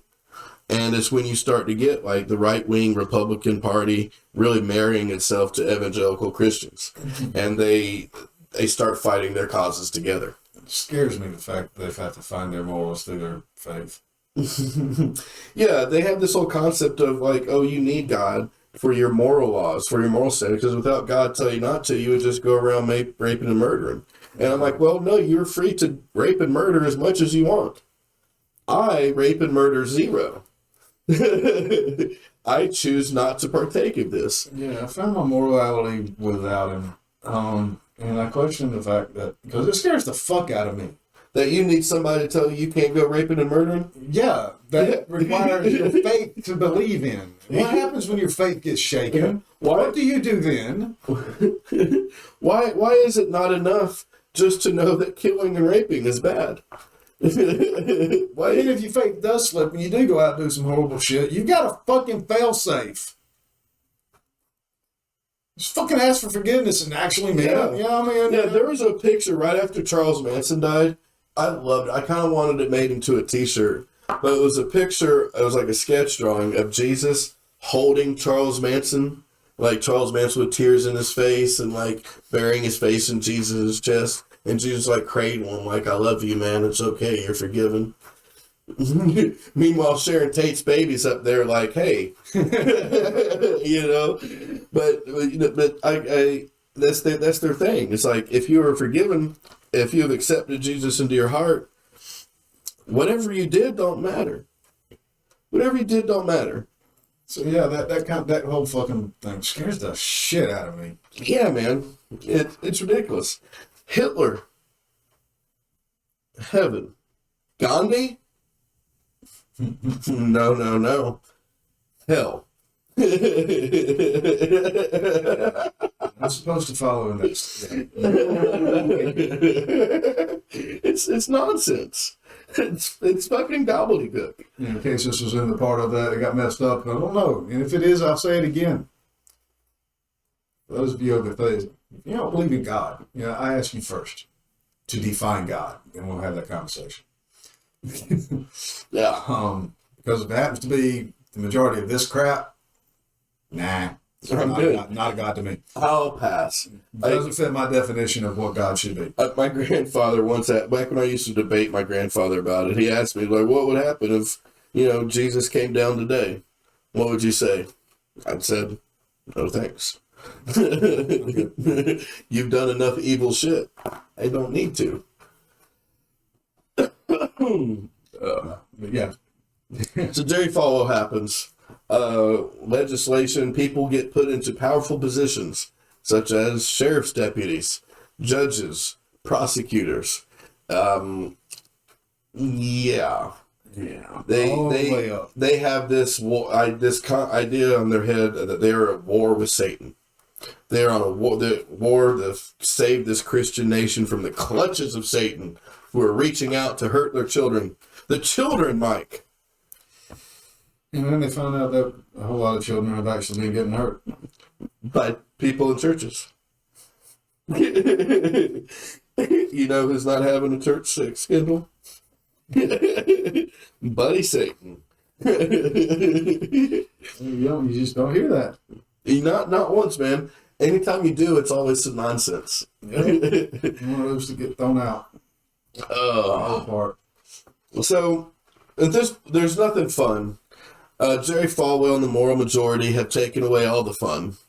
There are little pockets of fun here and there, but they're kind of ostracized. And what are you going to do if you're a teenager? And if you're a company that produces games. Yeah. You come up with something that might just, distract the youth from reality, because reality sucks. So this little company, TSR, comes out with a wonderful game, actually, called Dungeons and Dragons.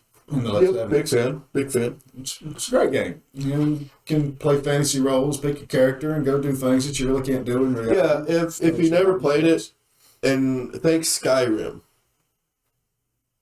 Pretty good analogy. Skyrim is probably the closest to D&D you're going to get in a video game. Well, yeah, just about every RPG role-playing game is based on it in some way. In some way, yeah. But we're in the height of this, religious uprising and stuff. So, having a game that has children having fun. They're not having fun as fictional characters, such as elves, barbarians, demons, ogres, witches, demons. They're witches and wizards, spells, wizards, and wizards, and demons. Well, you just can't have that, and there's also this little suicide thing that's been going on. People, the youth is having issues and finding that reality kind of sucks, and they're questioning every fucking decision that they ever make. It's not just people in D&D, but there's the suicide rate starts rising about this time, and D&D just happens to be a nice little fucking target because a couple of these youths actually having issues with reality and their own personal realities as well, and a few of them are committing suicide, and these kids are usually fairly on the weird side of normal, and now they're running around casting spells and talking about demons and warlocks and dwarves because they're talking with their friends about this. And if you want a really good visual of how the game's played and the people that are playing this game, check out season 1 through 4 of Stranger Things. There's a lot of D&D, and But so happens that during this rise, you've got, the suicide rate, you've got a rise in the child abuse allegations and stuff are coming. One particular kid kills himself, by the name of Irving Pulling, and that really sets his mother off.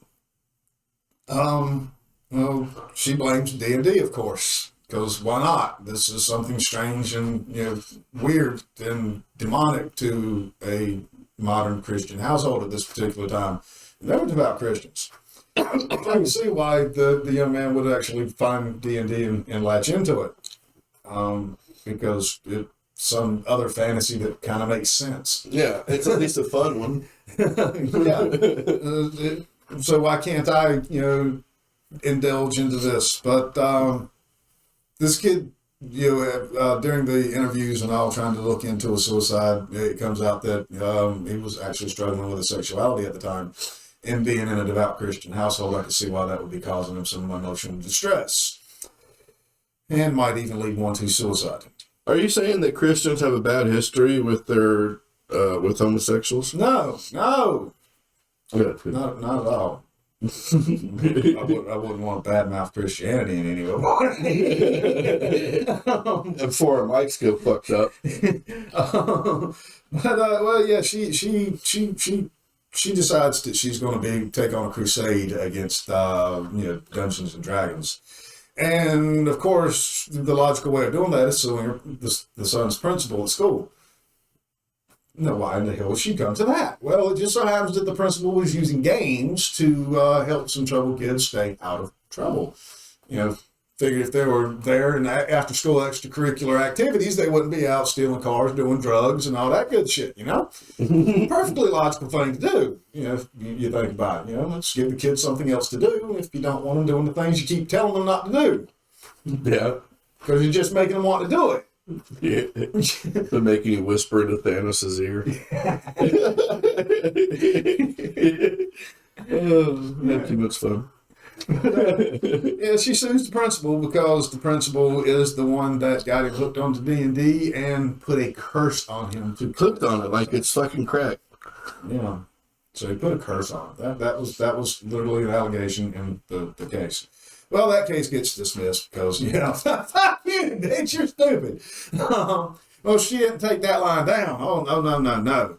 And after that case was dismissed, she decided that she was going to sue TSR, who created the game D&D. The way she acts, she probably didn't take anything laying down, if you know what I'm saying. Probably not. She had to find something else to do. Making a sandwich was out of the question. Didn't even pop in her fucking mind. Oh. Things would have been so much better. Yeah, just hand her some mayo and a slice of bread. God.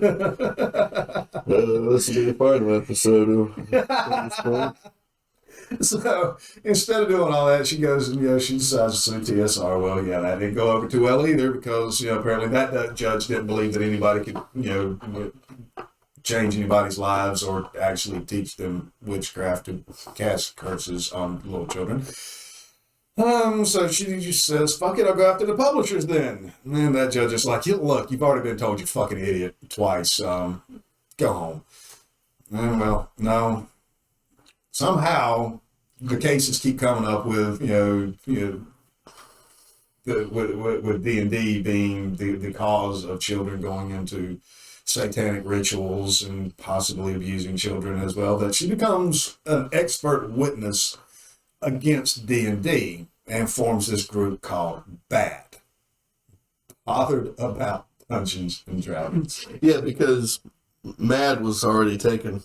Well, they go on this crusade pretty much all over the country, and of course they were selective because they knew that really religious populations were going to be supporting a total ban of this game, so they pushed that hard to the limit. But in some areas where Christianity wasn't quite so prevalent, like in the Northeast, it was we just need to restrict this. We need to control it. Put an age limit kind of thing on it. That'll be fine. And in this the whole big giant push against something that was actually giving these kids that found that reality sucked. Yeah. You have further othered a group that already felt other. Yeah, and well, there was a noticeable rate change to the suicide rate that they were looking to change. It actually went up by 13%. Well, that was their goal, right?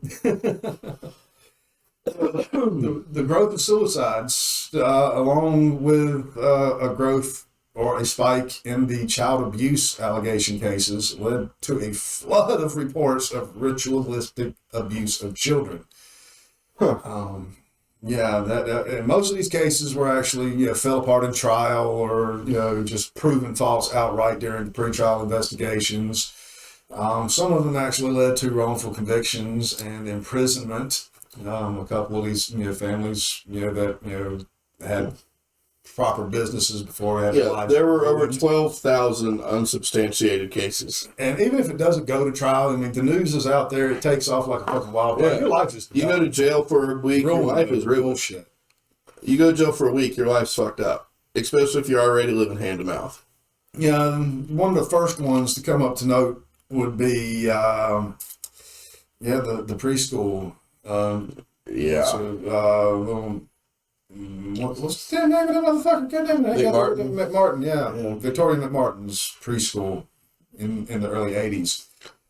But we covered that in the part that Satan did not destroy. Wonderful. So, guys, thanks for bearing with us on this edit. And be thee gone, Satan. And continue listening immediately. Yay. All right. That worked. Yep. Cool. Don't know what happened there. Don't know how we fixed it, but I guess the whole technical thing. First thing they tell you to do when you contact the sport. Have you tried unplugging your device and plug it back in? Yeah. Hold on. Let me find the flashlight. Lights are off. Okay, so we've got this whole rise of suicide, and we've got a few child abuse cases coming in. And that is about the time that we have this little book coming into play called Michelle Remembers. Oh, boy. Look at that. How about that? Now, I'm pretty sure you dug into this one a little bit more than I did, but this little bastard, Lawrence Pazder, decided to use some weird fucking repressed memory stuff. Michelle was having some issues. And I think before we start talking about this, we need to back up a little bit on how child sex abuse was treated at this time. Right? So, at the time, when at first there was just, nobody would admit that child sexual abuse was a thing that was happening on a massive scale, right? And then when it finally became clear that, okay, this is a problem we have to deal with, they started this whole thing with, it's really the mother's fault, because she's busy working and not home fucking dad. So he goes on to the next best thing. And so what they would do is they would believe pretty much what the child was saying. They finally got to the point where they were believing it. But because there had been such a history of them not believing it, they went too far the other way. Yeah, they started doing these questionings, without the parents there, just taking the child, and sometimes as young as 2 years old. And there's a few of those. Yep. Like there will be an allegation at a child daycare, and the police would go in and they question all the children there, and then you'd find out where the people that work there, where they worked at before, and then they go and question those children. Now the line of questionings that they were using. Well, we'll get into that when we get to McMartin. Just think that you're talking to a child. Yeah.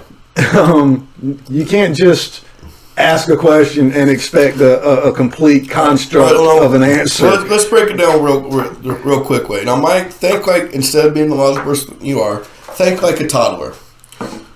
What color is this? You don't know. Well, you say you know. Give it a color, David. Blue.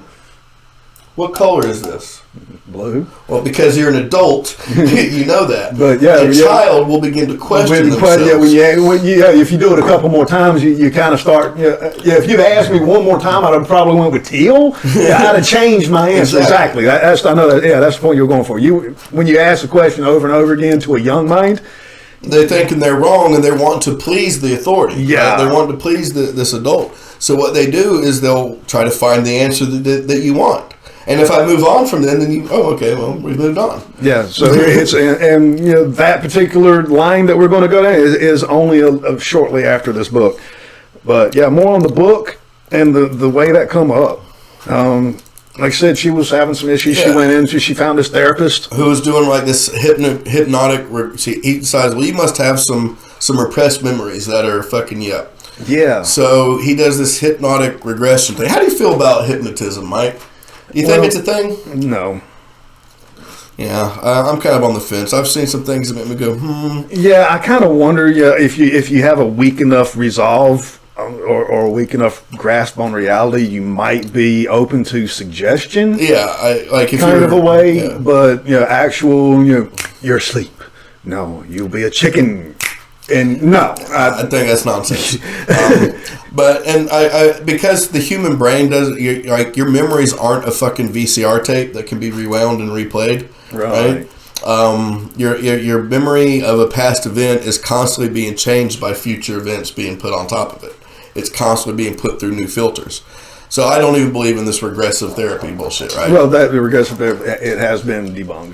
It's no longer allowed. It's no longer looked at as a legit way of diagnosis. But supposedly through this therapy, he starts to get this story out of her that these forgotten, suppressed memories. That satanic cabal and her bringing up to it, and being locked in cages and animal sacrifices, and and that they kept trying to do. They made her shit on a Bible, they kept trying to do things to get her to go against God, and because she's a toddler, she wouldn't, or some such shit, and they failed. And if anybody who knew her was like, no, like the neighbors of her house were like, no. Her teachers all through school, when she was supposedly, locked in a cage, shitting on Bibles, she was sitting in a class. So, no. But they get married, they write a book, they make a movie. he becomes an expert on this thing that he created. Yeah, I guess you would be, right? If you made it up, you're the expert on it. And this is the first thing that we really hear of ritual child abuse, sexual child abuse. And he comes up with this way of teaching others to be able to find it in some of these other allegations of child abuse and stuff. And then you have therapists and doctors and police officers and everybody. There starts to be little reports in pockets all over the place of this same thing. This is what we got to look out for. This is how you spot it. And then when you start going into all that, you start being able to manifest it yourself. You start seeing it everywhere. So it moves on and this story gets so popular. Mike, you know who Mike Warnke was? No. You ever heard any of his great shit? No, not he was a a Christian stand-up comic. Who had this? But I don't recognize it. Who had you've heard one of his jokes? Why do you park in a parkway and drive on a driveway? Why? Another one was, how do you know when yogurt's gone bad? These are Mike Warnke jokes, But in the middle of his stand-up routines, he would start talking about his backstory. He was once a high priest of the Church of Satan, apparently, who involved himself in child murder, child molestation, worshiping the devil, summoning spirits and ghosts. He talks about leading a ritual in which a 12-year-old girl's sex organs were cut out of her while she was alive. That just doesn't sound like the stuff that I read in Satanism and no, the laws of the book. It isn't how these things work. But because he's a Christian and he's stopping in the middle of these stand-up bits and he's telling the story, they believe him. Because my understanding that you have to be a volunteer to be now. sacrificed. My thing is, if he did all this, why wasn't he charged with any crimes that he confessed the details of? Wasn't charged with a single crime. Do you believe a comedian? No, they did. They believed it. This was real. This was something that was happening. It was all over the place. So now we come to McMartin. Oh yeah. Oh boy. 1983. I love that. Well, while I go urinate, you want to give a background on what the preschool was? Oh, I ain't sure exactly what the preschool was, but I can get you into what happened there, supposedly. The case, it's a preschool, you know, and this lady, Miss Johnson, I can't remember her first name. It's over here, but I ain't scrolling down to look for it right now while I'm trying to get into this. Miss Johnson had a son who one day had a problem moving his bowels. And this caused her, remember we're in a position where a lot of child abuse cases are, have been popping up and becoming, news, and news is becoming a little bit more than just local. She starts hearing these other stories. Her son has a problem moving his bowels, so she immediately makes the leap to her husband has been abusing her child. Not only her husband, though, because she also decided to include the daycare. Miss Judy Johnson, that was her damn name.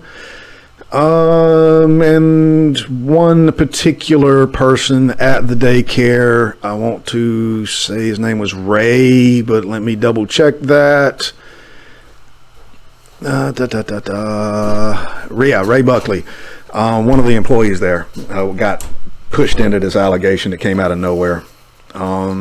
So she made the accusations back in 1983, and it grew so fast that there were arrests made in 84 and the whole pretrial investigation while they were looking into some of these allegations, and they grew more than just the abuse part. It started with that one mom, right? Yeah, Miss Judy Johnson, her son, had a problem going to the bathroom, and all of a sudden, that led to her husband and, the daycare, abusing her son. Yeah. Which turned into Ray being able to fly and... Yeah, and according to some of they started using these interrogation methods with these kids, and these stories became more and more fantastical as the snowball started rolling, right? Yeah. To the point that it's entering into court evidence that these kids are being put into a plane with no windows in California, flown to Florida, and molested and done sexual satanic rituals with Chuck Norris, and flown back to California before their parents get there. Yeah, I read one of the children actually pointed at a photo of Chuck Norris as one of the abusers, and I was like, "Oh my God, Chuck Norris is in everything." I guess we're going to talk about Chuck Norris, though, right? There's some credence to these. If one is doing all these powerful satanic rituals with children, you would expect some powers. Let's go with the actual allegations here. Bizarre overlapping accusations that mirrored the emerging satanic ritual abuse panic that was starting to grow. They saw witches fly, traveled in a hot air balloon, were taken through underground tunnels, showing a series of photographs by Danny Davis. One child who had identified Chuck Norris as the abusers. They were said to have occurred in secret tunnels beneath the schools, even though they never found them. Nope. Parents actually went. Claims of orgies at car washes and airports. Children's being flushed down toilets to secret rooms where they would be abused and then cleaned up and brought back to their parents. There was even a game mentioned called The Naked Movie Star, where they were supposedly put out and photographed nude, of course. You saw what that came from, right? Yeah. What you see is what you say is what you are. You're a naked movie star. Yeah, it's just a way of children to tease children and shit. Yeah. That's all the hell that shit was. But yeah, that's where it was. Now, Judy Johnson, who made these allegations, including that Ray Buckley could fly, had admitted that she was mentally ill. Now, that was withheld throughout these trials for, like 5 years. She was schizophrenic, diagnosed even. In fact, this continued after she died because the allegations were already made. It wasn't just her anymore. It was like 360 other children in this whole big giant network of other preschools. Like I said, the cops went there and then they had to trace the breadcrumbs all the way back. And then, of course, somebody else had to say something that, all that happens here too. And, this got huge. Yeah, very. But yeah, Chuck Norris even. Yeah, and break away a little bit here to talk about I think it's some evidence that some shit went on with Chuck Norris. If you look up some facts about Chuck Norris, you find some pretty striking things, Mike. For instance, did you know that when Alexander Graham Bell invented the telephone, he already had 3 missed calls from Chuck Norris? Chuck Norris counted to infinity twice. When Chuck Norris does a push-up, he's not pushing himself up. He is actually pushing the earth down. The flu gets a Chuck Norris shot every year. These are facts, Mike. Now, if that isn't evidence of some sort of deal with Satan, I don't know what is. Did you know that underneath his beard... No, Satan comes to Chuck Norris to make the deal. Did you know that underneath his beard there is only another fist? That has a beard. I mean... I was so happy to have an excuse to read out some Chuck Norris facts. One of my favorite videos of all time is Chuck Norris reading some of the Chuck Norris facts. It's fucking great. It's great. But yeah, this is all fucking nonsense. And the court, it keeps having to drop charges. Let this person go. Let that person go. This went on for a total of 7 years. There were 2 trials. The longest and most expensive trial in American history. Which, before learning about this, I thought was OJ. Now, it took someone showing just how fucking stupid some of this shit was before it did. Now, it's down here. I should have had that pulled up. I can't even remember what the fuck it was now, but yeah. They showed the line of questioning, where they were actually being led down the questioning line, like you were saying, basically making up the story as they went along. Did you talk about the dolls? No. So, the forensic child psychologist that goes around to talk to these children, to get these stories, basically, she is the person who invented the anatomically correct dolls, right? And so what they do is they'll engage these kids in a state of play where they're playing with dinosaurs and whatnot, and then these other dolls, they work these other dolls in this other conversation into what is playtime. So when these kids are making up stories, as toddlers will do, they'll come up with some fucking fantastical weird shit with just very little. Yeah. Their minds are wide. So these kids are in a state of imagination. You know what I'm saying? And then all these confessions, all these wild accusations come from that. They come from these kids who are thinking they're engaged in playtime. And when they give an answer, a real answer, that answer's not being recognized. So they're like, oh, they must be still in playtime. Oh yeah, I was right. It was them showing the actual videos of the interviews with the children. That was the reason. Seeing the videos and the way that the children were led into the story was the reason that the jury failed to do any convictions. Ray got convicted.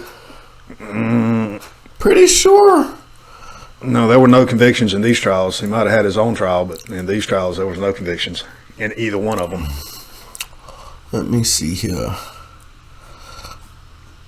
And the letter that the fucking cops sent out to the fucking parents.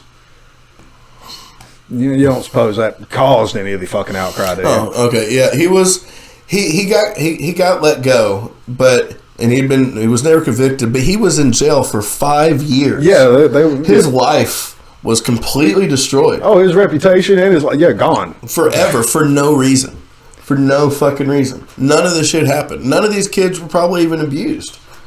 If they were, it was probably by their parents, not Ray Buckley, who was admittedly strange. Here's the letter.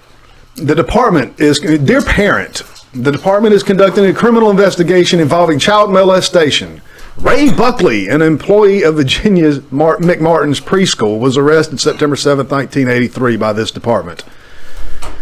This following procedure is obviously unpleasant, but to protect the rights of your children as well as the rights of the accused, this inquiry is necessary for a complete investigation. Records indicate your child has been or currently a student at the preschool. We're asking your assistance in continuing investigation. Please question your child to see if he or she, how dare they be binary, has been a witness to any crime or have they been a victim. Our investigation indicates that possible criminal acts to include oral sex, fondling of genitals, buttock or chest area, and sodomy, possibly committed under the pretense of taking the child's temperature. Also, photos may have been taken without their clothing. Any information from your child regarding having ever observed Ray Buckley or leave a classroom alone with a child, any nap period, or if they ever observed Ray Buckley tie up a child is important. Please complete the enclosed information form and return it to the department. Return it to the department in the enclosed stamped return envelope as soon as possible. We will contact you if circumstances dictate the same. We ask you to please keep this investigation strictly confidential. Yeah, like they're going to do that. Yeah, that didn't happen. Because the nature of the charges and the highly emotional effect it could have in our community. Please do not discuss this investigation with anyone outside your immediate family. Do not contact or discuss the investigation with Raymond Buckley or any member of the accused defendant's family or employees connected with the McMartin Preschool. Capital letters. There is no evidence to indicate the management of Virginia McMartin's Preschool had any knowledge of this situation, and no detrimental information concerning the operation of the school has been discovered during this investigation. Also, no other employee at the school is under investigation for any criminal act. Yeah, but they were. Yeah. Over nothing. And this case is why the reason that when I was a kid, I wasn't allowed to go to preschool. I didn't have preschool. I went straight into kindergarten. They do it because my fucking super Christian parents were so worried about satanic. This one was just the most notable one, the most public one. This rash spread through the vast majority of the damn preschool community area. I mean, just about every one of them had some kind of weird allegation go on at some point in fucking time. Mm-hmm. This is also when you start to get these things of like daycare at churches become popular during this time. Yeah, we're starting to really get full blown into the panic. And throughout the 80s, it spreads like wildfire through all of the USA, and by the 90s, it's pretty much started going worldwide. You start hearing those same stories and allegations in just about every other country that has news. Yeah. This brings us to the 90s. We got another one. Yeah. 90s. I'm sorry. I was getting ready to say no. It was in 93. Yeah. So in West Memphis, Arkansas, in it was May of 93. May 5th, my birthday. Not my birth year, but my birthday. May 5th, 1993. Stevie Branch, Michael Moore, and Christopher Byers get reported missing. They're all 8 years old. They get reported missing in their hometown. There's a search that goes on. At the same time they're reported missing. Also, just a little side note here. This might be a full-on episode one day. The guy in the Bojangles? Yeah. There's a report of this guy covered in blood, going into the bathroom and leaving, and there's blood everywhere. Like, all over the place. So they call the cops, and the cop pulls up to the drive-through window to take the report. Doesn't go in and collect any evidence. It's a small town. You wouldn't. I mean, yeah, but this is the thing. Well, she has to. She leaves. She must be the only cop on duty because she's got like 100 calls that she's got to respond to. Yeah. She's also the first responding call to 2 of the 3 missing children reports. And, there's the search that goes on and on. Nobody knows what's happening. And the next day, throughout May 6th, they're out there searching. And around 1:45, a junior patrol officer, Steve Jones, sees a little kid's black shoe floating around in like this drainage muddy creek out in the woods behind the neighborhood. They start going through this creek, which is, man, if you see it, it's like real. It's like, it looks like creamed coffee. The water's just muddy as fucking shit. And he's crawling around on there, and he bumps into something. And what he finds is one of the boys' body. I'm sorry, see if it says which one was first. I can't remember which one was first. It doesn't say it right there. And be careful if you go look up the documentaries on this one. Be very careful. Choose them carefully because there's one of them out there that is a full documentary, and by full I mean explicit full.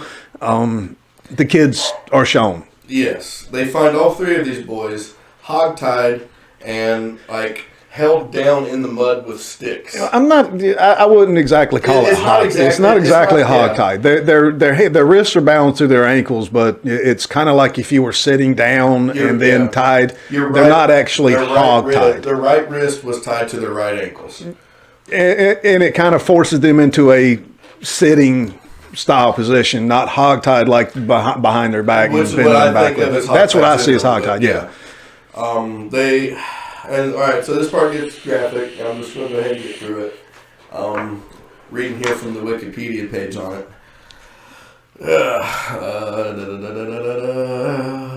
Damn it, where was it? Yeah, they do find all 3 of them staked to the bottom into the mud. Yeah.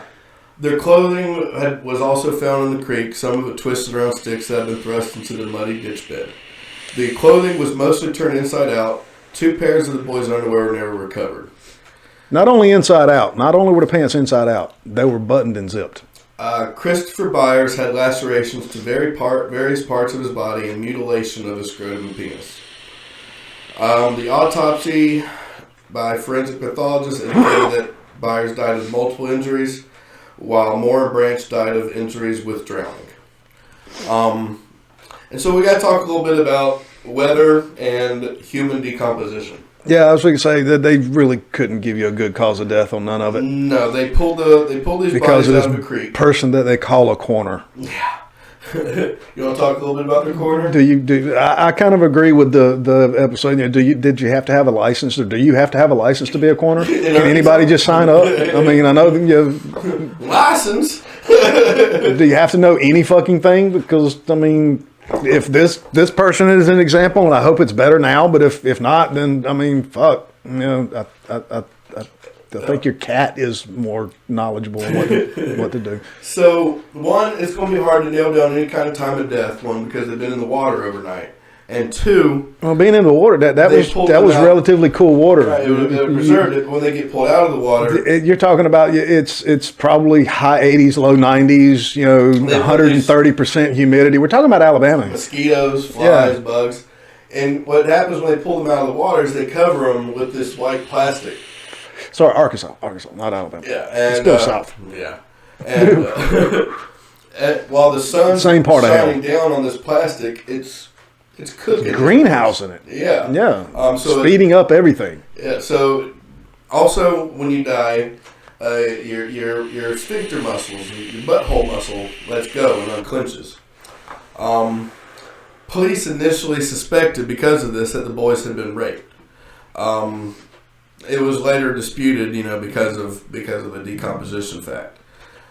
Trace amounts of sperm DNA were found on a pair of pants recovered from the scene. Prosecution experts claimed that Byers' wounds were the results of a knife attack and that he had been purposely castrated by the murderer. And what really happened was turtles, right? They even called this like particular part of the woods like Turtle Bay or some shit like that, or Turtle Creek, some shit. Snapping turtles are everywhere, and you know snapping turtles do to dead animals. Yep. Right? It actually explains. No, they don't have to be dead. It actually just explains a lot of the wounds. Like, surely they were murdered and staked to the bottom of a creek bed, but a lot of the laceration and shit most likely came from turtles. Well, just the fact that they were naked, I'd almost say that there was probably some type of a sexual thing. I mean, if you're just going to kill them, and then why go through the whole fucking thing of tying them up and making them naked? I mean, there's really no other where to go from there. I mean, it's kind of A, B. There has to be C here. And so the police, the sheriff, what was his name? God, I can't remember the sheriff's name. Not Jerry Driver. He's the piece of shit. But anyway, the main prosecutor or whatever, he's got to wait before he can go forward with an investigation. He needs to wait on the coroner's report before he can make a decision. How long does that take, Mike? 3 weeks. 3 weeks. 3 fucking weeks. In a small town. It's not like you had a whole lot to do. No, he knew the coroner. Come on, man. It also should be noted that at this time, the West Memphis Police Department is under an internal affairs investigation due to suspicion of them stealing drugs from another police department's evidence room. I didn't see that. Yeah, Jesus. That was a thing that was What? going on. Yeah, it was a thing that was happening, buddy. Actually, there was a problem with that at this particular time in Arkansas. There were these 2 boys who got found murdered on a fucking railroad bed. Like, they'd been, like, laid there for the train to fuck them up when the train rolled over, That actually came out of this, like, fucking thing that kind of links into Iran-Contra cocaine deals with the U.S. government into the smuggling it into the United States. Like, it was a huge the police stations were involved, governor was involved. Wow. Yeah, that's going to be a cool story one day. We'll talk about that once we start doing a little drug war. Yeah, so they got a lot of bullshit going on already, and then this happens. And it takes 3 weeks to get this coroner report back, and by this time, any trail's gone cold, right? Except for the rumor and speculation trail. Yeah, because what else could it be, right? It has to fit in somehow with the satanic ritualistic abuse of children. It does mimic what stuff like Mike Warnke was talking about with the genital mutilation. What Michelle was talking about with the kids being taken out and molested and killed in some sort of sacrifice. Yep. So it had to fit it in there somehow. Does fit, and these things are being taught in law enforcement classes. So it's a thing that happens.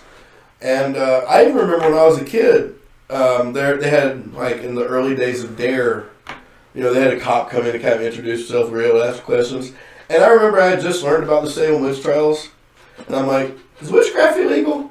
He was like, well, in of itself, no, but when it comes into, like, human or animal sacrifices, like, so yeah, I mean, it was still a thing when I was a kid. So, there's, this is what it's going on with. This is the only explanation they have at this point.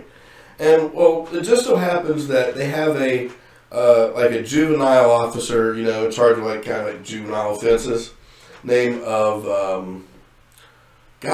Jerry Driver. Jerry was a race car driver. Old Jerry Dare was, he had this, like, real weird fucking hobby with him and his partner, right? And they would go around at night, like, cruising the town, looking for people doing Satanism, like, looking for people that were involved in satanic worship. I guess they were going to bust them up. I don't know. Because to my understanding, at no point in time since the signing of the Declaration of Independence has devil worship been illegal in this country anywhere. I can't think of a single crime. I can't even think of anybody who was arrested for being a Satanist. No. Not directly. Maybe he was just trying to do the Lord's work. So he has a list of kids that he's thought of as like the kids in the area most likely involved in satanic worship, and those kids are Jason Miskelly, Damian Eccles, and Jason Baldwin. Yep, Baldwin. And what happens here? No relation. There was actually like 15 or so kids on this list, but Damien was me or you probably. You know what I mean?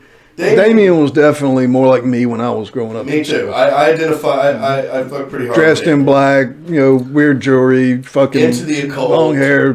Metallica, definitely into counterculture. Manson. I wouldn't necessarily say it was a cult. I was into counterculture. I was into a cult. I was a little bit more. I actually had Aleister Crowley books. I knew about Aleister Crowley. I didn't study him, but I knew about him then. I mean, because anybody into metal does. Yeah, and Damien's on the top of his list. Right? Damien's been involved in some little like assault things and little charges. All of them had some like little shit. But Damien is the main one that he's after. He wants Damien hard. Like he's got a hard on for Damien like you wouldn't believe. Even at one point, Damien, before all these murders and whatnot happened, Damien kind of got sent to live with his relatives, like in Oregon or some place that's not Arkansas. And Jerry Driver calls the local police station where he's moving to and lets them know that Damien's a Satanist and they need to keep an eye on him. And this police department's like, yeah, okay, buddy. And he ends up getting in trouble there. Like him and his girlfriend like run away to this abandoned house together, and like they're both underage, so big whoop. And he gets separated. They break up, and he goes through the typical teenage stuff. Well, I'm going to kill myself and all this. He gets into his emo phase. It was his first heartbreak, and it had kind of been broken up by their guardians. And he ends up having to come back to West Memphis, where old Jerry's waiting with arms wide. Oh, yeah. And not too long after, he one day sees Jason, Jesse, and Damien all, like, walking together with, like, robes and sticks.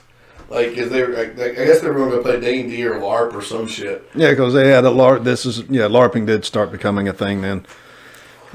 Which didn't help the whole fucking D&D being satanistic or devil worshiping or demonistic, because people were running around yelling these fucking spells and shit and actually chanting them. And we're talking about in public parks and shit like that. I mean, where children are playing and these fucking actual freaking devout Christians and all that are seeing it, and you got kids running around casting spells at each other and shit. Lightning bolt.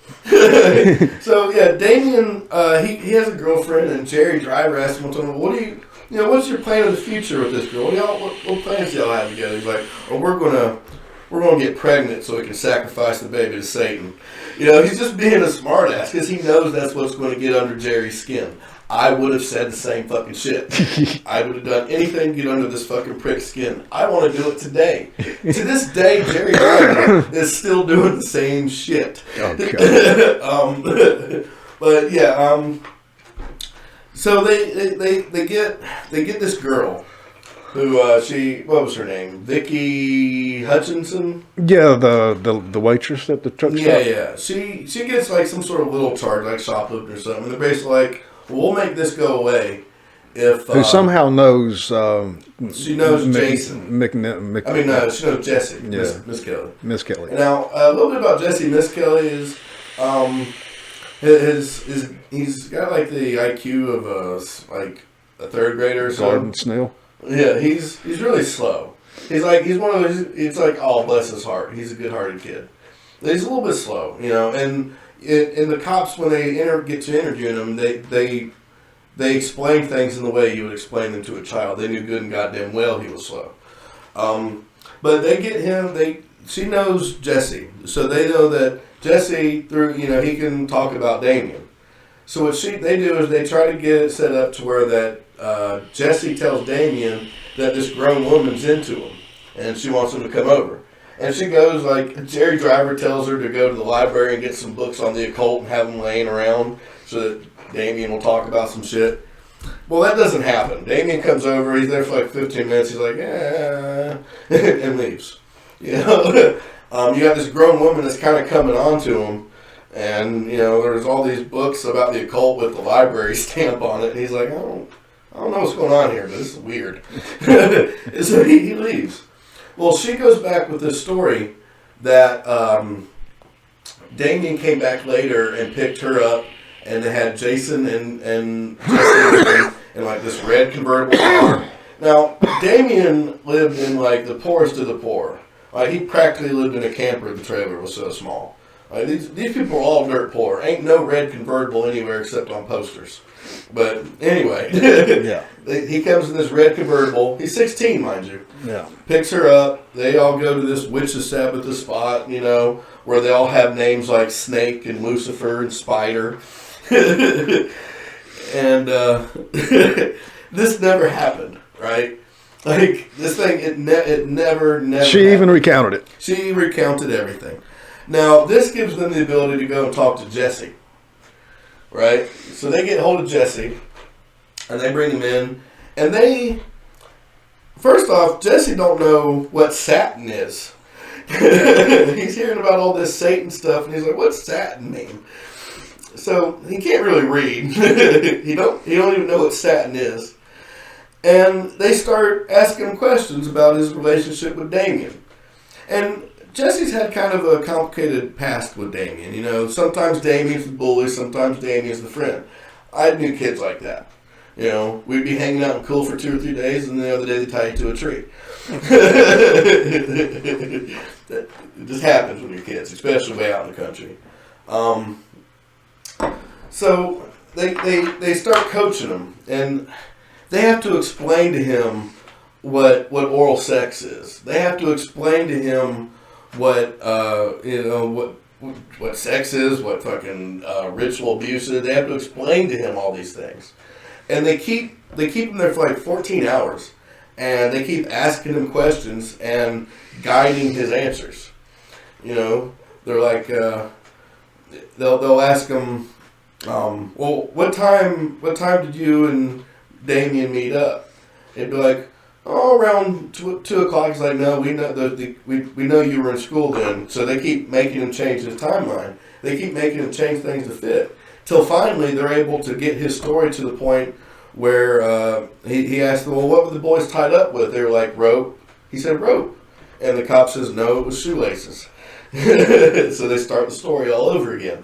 And when they get to that point, it's changed. They get to the next detail. He tells them what they want.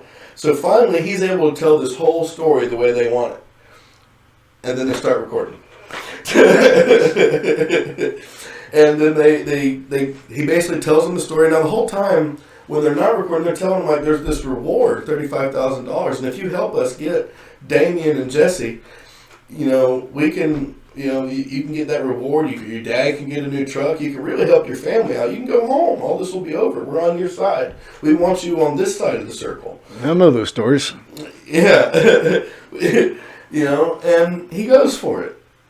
And in order to, because his initial story is that they grabbed the kids and went into the woods. And he was in the woods and he saw them there with those kids. And every time he'd come to a step, like, oh, that's why I went home. They're like, no, what happened? Well, then they tied these ones up and I went home. Well, what happened after they tied them up? Well, they started screwing them and stuff, and I went home. Well, they end up getting it to where Michael Byers in Jesse's story runs away, and Jesse catches him and holds him so that Damien can come get him, which allows them to charge him with murder at this point and bring him into trial, which allows them to give a arrest warrant also. Now that he has been charged with the crime, they can get an arrest warrant for Damien and Jason. And only thing Jason ever did was have spiky hair, hang around Damien sometimes, and wear Metallica shirts. And U2, that came up. And all the satanic bands that they're talking about during the trial, they mentioned U2. Alongside like Metallica. Look, I don't even listen to U2. That satanic music, U2, with or without you, we know what you mean, Bono. Yes. And so I listened to almost everything on that list that they bring out about what's supposed to be satanic music, and U2. What? Yeah, that comes in out of left field because he apparently was a big U2 fan. And they had to throw that in there. What if he'd been a Johnny Cash fan? Because I was able to simultaneously enjoy Marilyn Manson and Johnny Cash.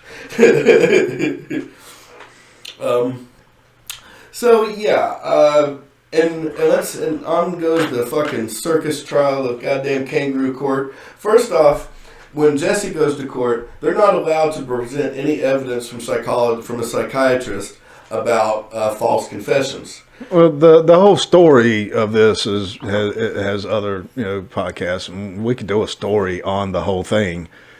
But just tying it into the panic, I think is good enough. We don't have to go through the whole trial. Well, they decide that they're going to throw out psychological evidence, and but they're allowed to bring in this occult expert. Oh yeah, because the judge is like, psychological what? There ain't no place for that in an Arkansas courtroom. We're all slow, and then it comes into they bring in this other guy, this occult expert, who. That's like we were talking about. Everybody's being taught how to look into this, and now thanks to that fucking motherfucker that wrote the book, we've got occult experts popping up all over the fucking who place. Don't know shit. He claims that Aleister Crowley said that sex before 8 or you lose power. I've read every word Aleister Crowley ever written. Most of it is goddamn radio instructions. None of it has anything about that. Crowley never talked about sacrificing children. Nope. Never. Nor molesting them. But he keeps changing his number to mix it, to match it. And then come to find out his degree was kind of like a mail order thing. He kind of made it up. So what ends up happening is these boys get sentenced to convicted. Two of them to life, one of them to death. Damien gets sentenced to death. Damien they all spend 18 years in fucking prison. Damien's eyesight, because he spent so long on death row, he actually has to get has special glasses now that have like this UV filter, and now he's like extremely nearsighted. He can't see anything because he got used to everything being right there. It scarred him for life. They end up getting out of prison, and that's a story for another day. Mike's right. It's an exciting case, but it's a long one. It is, but yeah, it fit nicely into the whole satanic panic because supposedly they would have never been arrested. Yeah, they were supposed to have ritually abused children. Yeah, something that never happened. Now this case is actually still ongoing, surprisingly enough. So you can look up current events all over the place on these guys. I point you to there's several documentaries on it, like Paradise Lost and West of Memphis. There's a few podcasts on it. Last Podcast on the Left did a really good one, as did Necronomipod, did a good series on it. So, check those out as well if you're really interested in the story, and we'll probably do it one day. We'll probably get into it as well. I had never heard of it. No, I didn't. This is what I was like. As soon as I opened it up, there's like 3 boys going missing, and then it starts going on. I was like, God damn it, I thought we were done with this after Uvalde. But no. But here we are. This case finally does. They go down and it ends in the public eye, but it is still ongoing. They just finally got out this year, actually. But by the late 90s, this whole satanic panic evolved from just some cults and little groups of people doing stupid shit into vast rich cabals of power using children or raising children for use in ritualistic abuse, sacrifice, porn, prostitution, you name it. And then it kind of disappeared. We had something else in the late 90s come in and give us something else to panic over a little bit. We had Y2K. Satan's evil plot to fuck up Windows. Bill Gates' conspiracy with the devil. But then it pops its head right back up a little bit, but in a completely different fucking way with our Ninth Crusade after 9/11. And this actually gives rise, And then the Q. Yeah, 9/11 brings us into this, like, patriotism tied to Christian identity again. It wakes that back up. It never went away. Believe me, I grew up on it. No, it didn't go away. It was just, covered and I grew up sleeping. between McMartin and 9/11.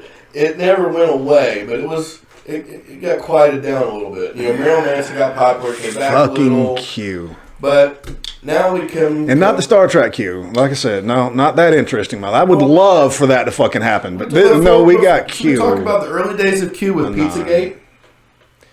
Remember Pizzagate? Yeah, well, that's after 9/11. Yeah, the QAnon. Oh boy! My God. There was a theory that the Hollywood and the Washington D.C. elite pedophile cabal was keeping children stored for sex parties and ritual abuse and sacrifices in the basement of a pizza parlor. Again, with secret basements and tunnels. Oh yeah. Almost exactly the same story as McMartin. And so this guy's like, I'm going to do my Christian American duty. I'm going to go rescue them children. And, he shoots up the fucking pizza place. Doesn't find the basement. The reason for that is there's no basement. It is a concrete slab. No openings underneath. No basement. Never happened. The only children ever in there came in to get some fucking pizza. So yeah, the satanic panic is still strong. And unfortunately, it is still being pushed by these fracking Christians that believe God is the good in the story. Yeah, they have this idea that if the president they like is in power, it's because God wanted him there. And this really came into play with Trump. And Trump didn't do anything to help his case with it, but he leaned into it a little. Once I think it started happening kind of independently of him. Where Jesus for Trump, they started to make it more interchangeable. There's an actual religion now with holy books that call him the second coming of Christ. Oh, Jesus fucking Christ. Yeah, man. It's Trumpism is actually a thing. Now, bro, when I was younger and I had my hair and my beard wasn't as gray, I had been called you Jesus-looking motherfucker. Yeah, I got called Jesus when my hair was kind of poofy. Yeah, I had long hair. I literally looked like every fucking picture that you see in a white Christian household of Jesus hanging on the fucking wall. White Jesus, the fucking the beard and a little bit of a mustache and the long flowing straight brown hair. You gotta admit, and now just because of a point of interest, when I cut my hair, my nickname instead of Jesus, people gave me the nickname of Satan. When I had short hair, I still had the little beard, the little goatee, and I got called Satan just because I cut my hair. And now I asked a friend of mine who was, his wife was extremely religious, and I asked her, now, just looking at me, do you trust me more now or when I had long hair? She said, when you had long hair, you do kind of look like Satan now. Oh my God, what the fuck? Now, my Christian family had this whole... I don't know. But I couldn't have called myself the second coming of Christ, even though I knew about the Bible, more so then because I had currently read it just so I'd make sure I was doing the right thing. And so I could carry on a better argument because I was really anti-Christian at that particular point in time. But I could have called myself the second coming of Christ. And with the knowledge I had of the Bible and the looks I had, they still wouldn't have fucking believed me. Yeah. But this asshole... who openly, has declared himself non-religious, has said that the religious right are the most fucking gullible people on the planet. They were like, I mean, if being a dick is all I had to do, motherfucker, I was a bigger dick than Trump until I've decided I needed a little bit more morality in my fucking life. I was a much bigger dick than fucking Trump. I was way more fucking articulate and a little bit more intelligent, I would say, even. Where the fuck is my following? Yeah, right. You didn't cozy up to the right people, Mike. And that's why I'm glad we started. There's only so many holes I'm willing to stick my dick into. See, when me and Mike started a podcast, it was about the time I was on the edge of considering going to seminary school, becoming a Baptist preacher, and just, playing the game. Oh, we got to do anything but that. Because I can't even take it as fake. I mean, seriously, to sell something like that, you almost have to believe some of it yourself. And I just, no. I don't believe a lot of them believe it. The ones that I think believe it are the little tiny churches that you can't find channels for on YouTube. I believe those pastors believe it. But the ones with the mega churches, these fucks, they don't believe a goddamn thing except for the almighty dollar. They tell you that there's and what was it fucking what was the name? And before you folks say I don't believe in a God, I ask you first to define God, and then we can have that particular conversation. I will ask you why you don't believe in Zeus or Apollo or Indra, and then use those same explanations. I tried that, and God has been known by many names. So you believe in Zeus then? To me, my explanation from that person was that Zeus was just another name of God. Well, what about all those other guys that God mentions? Just another name of God. He's talking about himself. He could talk about himself in a different person. Reciprocal? I can't remember. Which one of you do I worship then? Do I have to worship all gods? They're all the same. It doesn't matter, apparently. So you can't worship another God before the first 3 commandments are completely useless? That was his definition when I brought up the other gods. Okay, then what about those first 3 commandments? You imply the existence of other gods, God, by saying I can worship none other. Are you just stating a fact that it is impossible for me to worship other gods? But this person's explanation to me that, at face value, when you look at it, don't think about it too much. Hey, man, that's a great explanation. Well, you got to circumnavigate the intellect, Mark. Right. Then you just kind of laugh and let that one go. All right, brother, I guess. You can't have an intelligent conversation here. You can't. When faith is involved, logic it doesn't matter. Well, I'm okay with faith. It's just where that faith is. Well, these people seem to be, this God. I don't want to break people's faith. I think faith is important. It's just where you place that faith and what you do with the results of it. Fellowship and ritual is important. I don't think faith is. I think faith is kind of useless once you have fact. That's why people believe in a flat earth, Mike. I'm pretty sure you still have faith. It might not be in a religious aspect, but you have faith. Sure. Are you going to wake up tomorrow? I don't know. You don't know, but you've made plans for some point in the future, haven't you? Then you have faith that you're going to live long enough to have those plans. I call that hedging my bets, though. That's faith. That's faith, bro. But at the very least, that's faith in the. Like I said, it depends on where that faith is placed and what your results out of it is. That's not so much faith. That is just observation. I observe that I wake up every day. As far as I know, I'm going to wake up tomorrow. I might not. But you know that at some point you're going to die. So one day that's going to flip. So you have faith. If you make plans past a certain date, then you have faith that you're going to get past that point. There's nights I go to bed thinking, I hope this is the last time. Yeah, I'm mad every morning I wake up. Yeah, and I wasn't as harsh on the Christians as I was going to be. But I feel like their actions speak for themselves in this matter. They took something that wasn't even a thing and made it something that they could be scared of. And they made it something you had to be scared of too. Yeah. Because if you're not scared of them, then you're with them. So the satanic panic goes all the way back to that root. Yeah, people have been panicked about it since they started trying. They created it to have something to be afraid of. To give them a reason to follow the thing that they were afraid of. Because Well, we know where the sun you're goes supposed to be right a now. God-fearing person. Why did you need fucking the devil if you already had an entity to fear? Well, because in the Old Testament, you could fear God. It made a lot of sense. Well, yeah, if you did something to piss him off as a group, he'd just wipe you all out. Or not. Well, not every firstborn of Egypt did anything to piss them off. They just existed. But that wasn't enough to fear. And we have to have a reason to follow this asshole that we've already called our God. So now we got to have something even worse. So we'll follow the bad.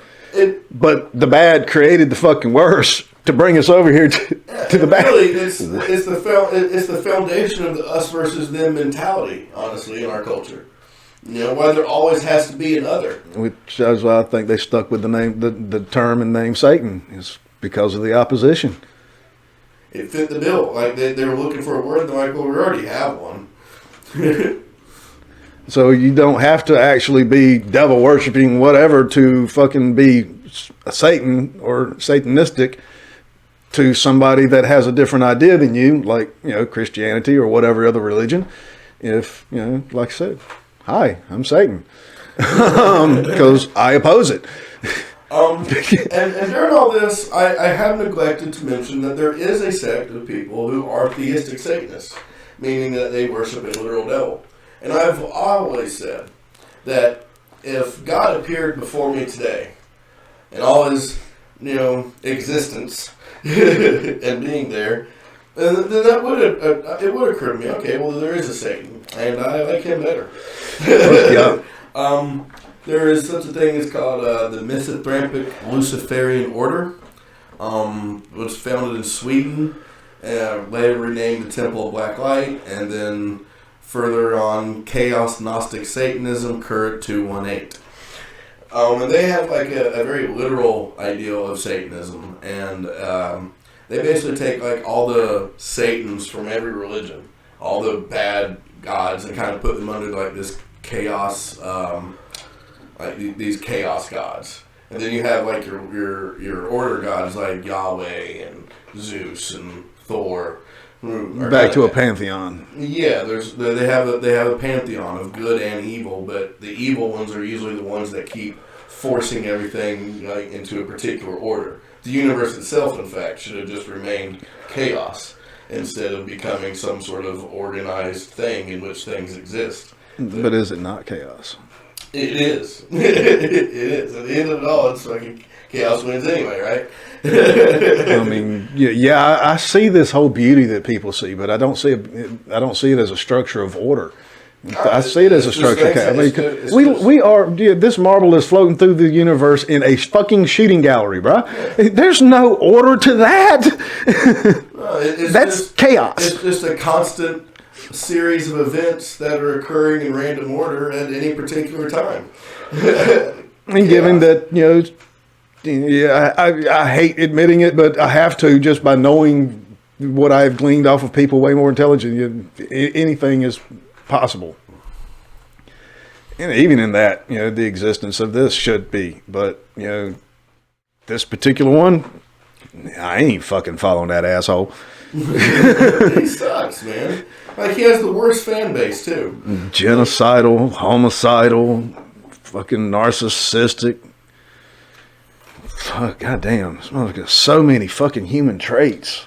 It's just fucking way too human for me to even consider calling him a god. Yeah, if he's so imperfect, then what's the point? What are we striving for? Yeah. We're already like God. If God is as good as it gets, fuck, man. Definitely not something I'm going to look up to. Like I said, I bring it to my earlier point. Define God. If this is your definition of God, this whole fucking Yahweh, God, Jesus, the whole Christianity book of the Bible kind of shit, shove it. Keep the historical parts, because I believe all that. It's a historical record of a group of people. About 80% of it's accurate. We found archaeological evidence to back up some of the stories of the Bible. I'll believe that as a historical reference. Sure. But all that mysticism and fucking godly powers and all that. No, it's no different than any other mythology, right? You can pull a stone cold on that one, shove it sideways, turn it sideways. And like some of the stories are cool stories, but they're just that. They're stories. And oh, there's great fables. but these people like, you know, they ruin people's lives over this nonsense. You know what I mean? Like you had like I think Shit done in the name of God, the Inquisitions, the witch trials, the Crusades, and all kinds of shit. yeah, there were over during the main Satanic Panic, there were over 12,000 unsubstantiated cases of satanic ritual abuse. Right?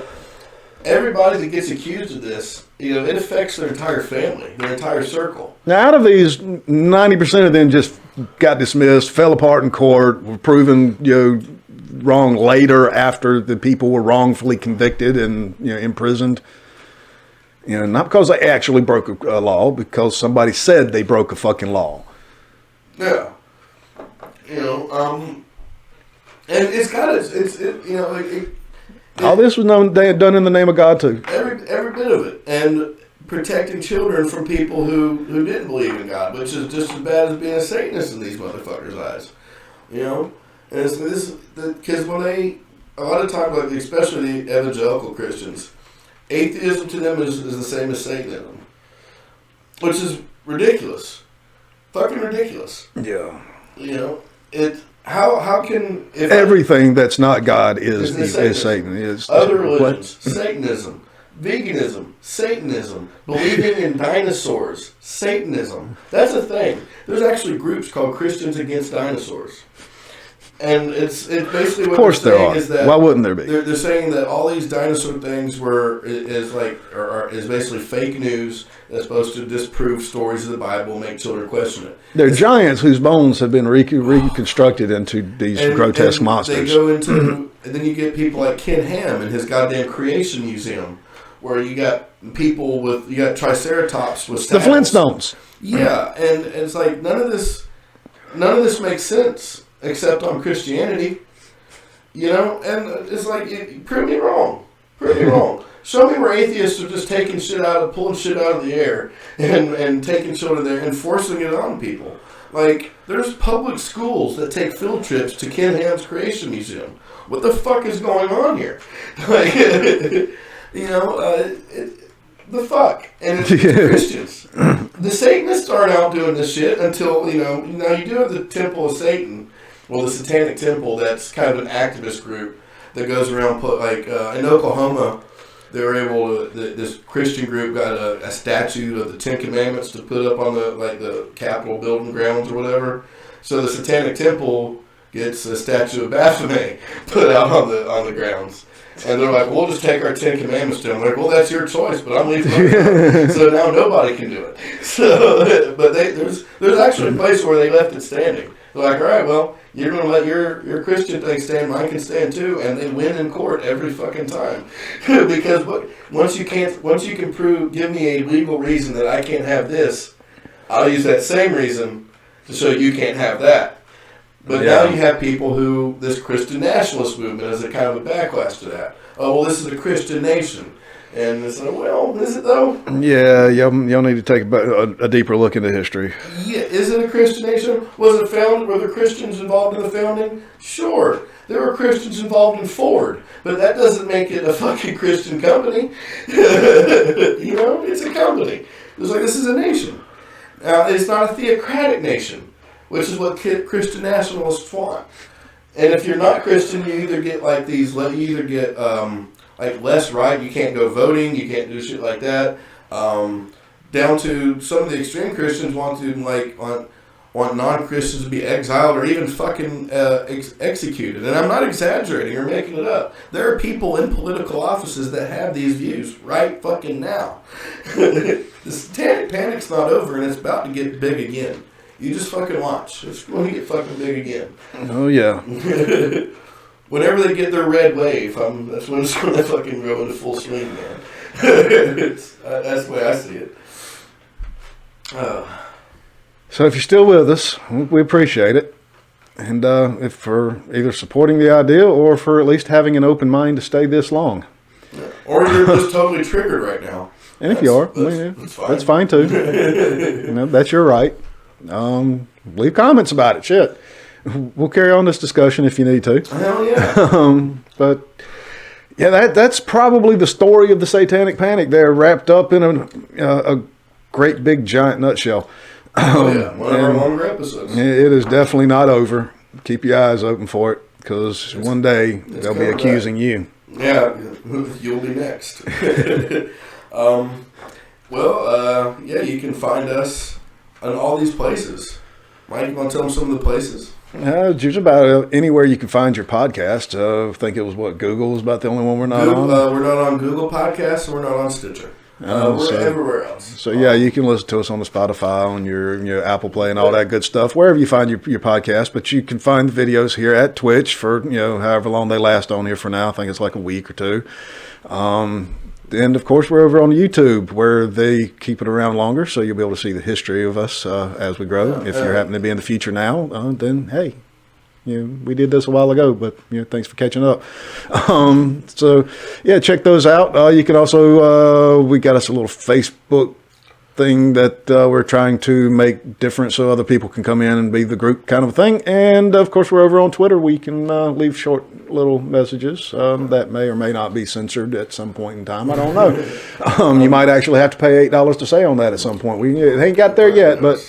If you're in the future and you paid $8 just to make a comment, hey, thanks. From Elon to me. You could spend less money and just join our Patreon. Ain't that the truth? You can even email us for free. You get something for that. Yeah. You get a bonus show, Skeeter's Bar Talk. Where we go into South Park episodes in some form of detail, or if not, we just make fun of it, one or the other. Yeah. And you check us out. You get early release content. You also get to vote on upcoming topics. The last episode of each month will be a voted topic. So yeah, that's patreon.com/stonerspoint. And if you don't go in there and start voting for these topics, you're going to hear a lot more stuff that we just come up with to talk about, which means you might actually hear some shit that you don't really want to listen to. Yeah. Like Weinstein and Epstein and some other horrible fucking shit, that just might come up in our imaginations to bring up to you. If you don't tell us what to do, we're going to do it ourselves. Yeah. And there's some things we're only going to do if you tell us, like the JFK assassination or John Benet Ramsey. Yeah. I think what are we going to do? You do Casey Anthony next? You did want to get into that, didn't you? Yeah. I mean, there's that new documentary coming out. We catch that wave. And it's an interesting topic to talk about. Plus, I don't mind looking at pictures of Casey Anthony all day. She's not hard on the eyes. Not at all. That'll be the only thing hard in this room. Oh, yeah. Yep, so follow us all those places, find us all the things. If you're listening to this audio, check us out on YouTube and Twitch. And click all the buttons, flip all the switches, do all the bells and the whistles. Yeah, guys, and until next time, unless there's anything else, Mike. See us. Yeah, fuck around and find out.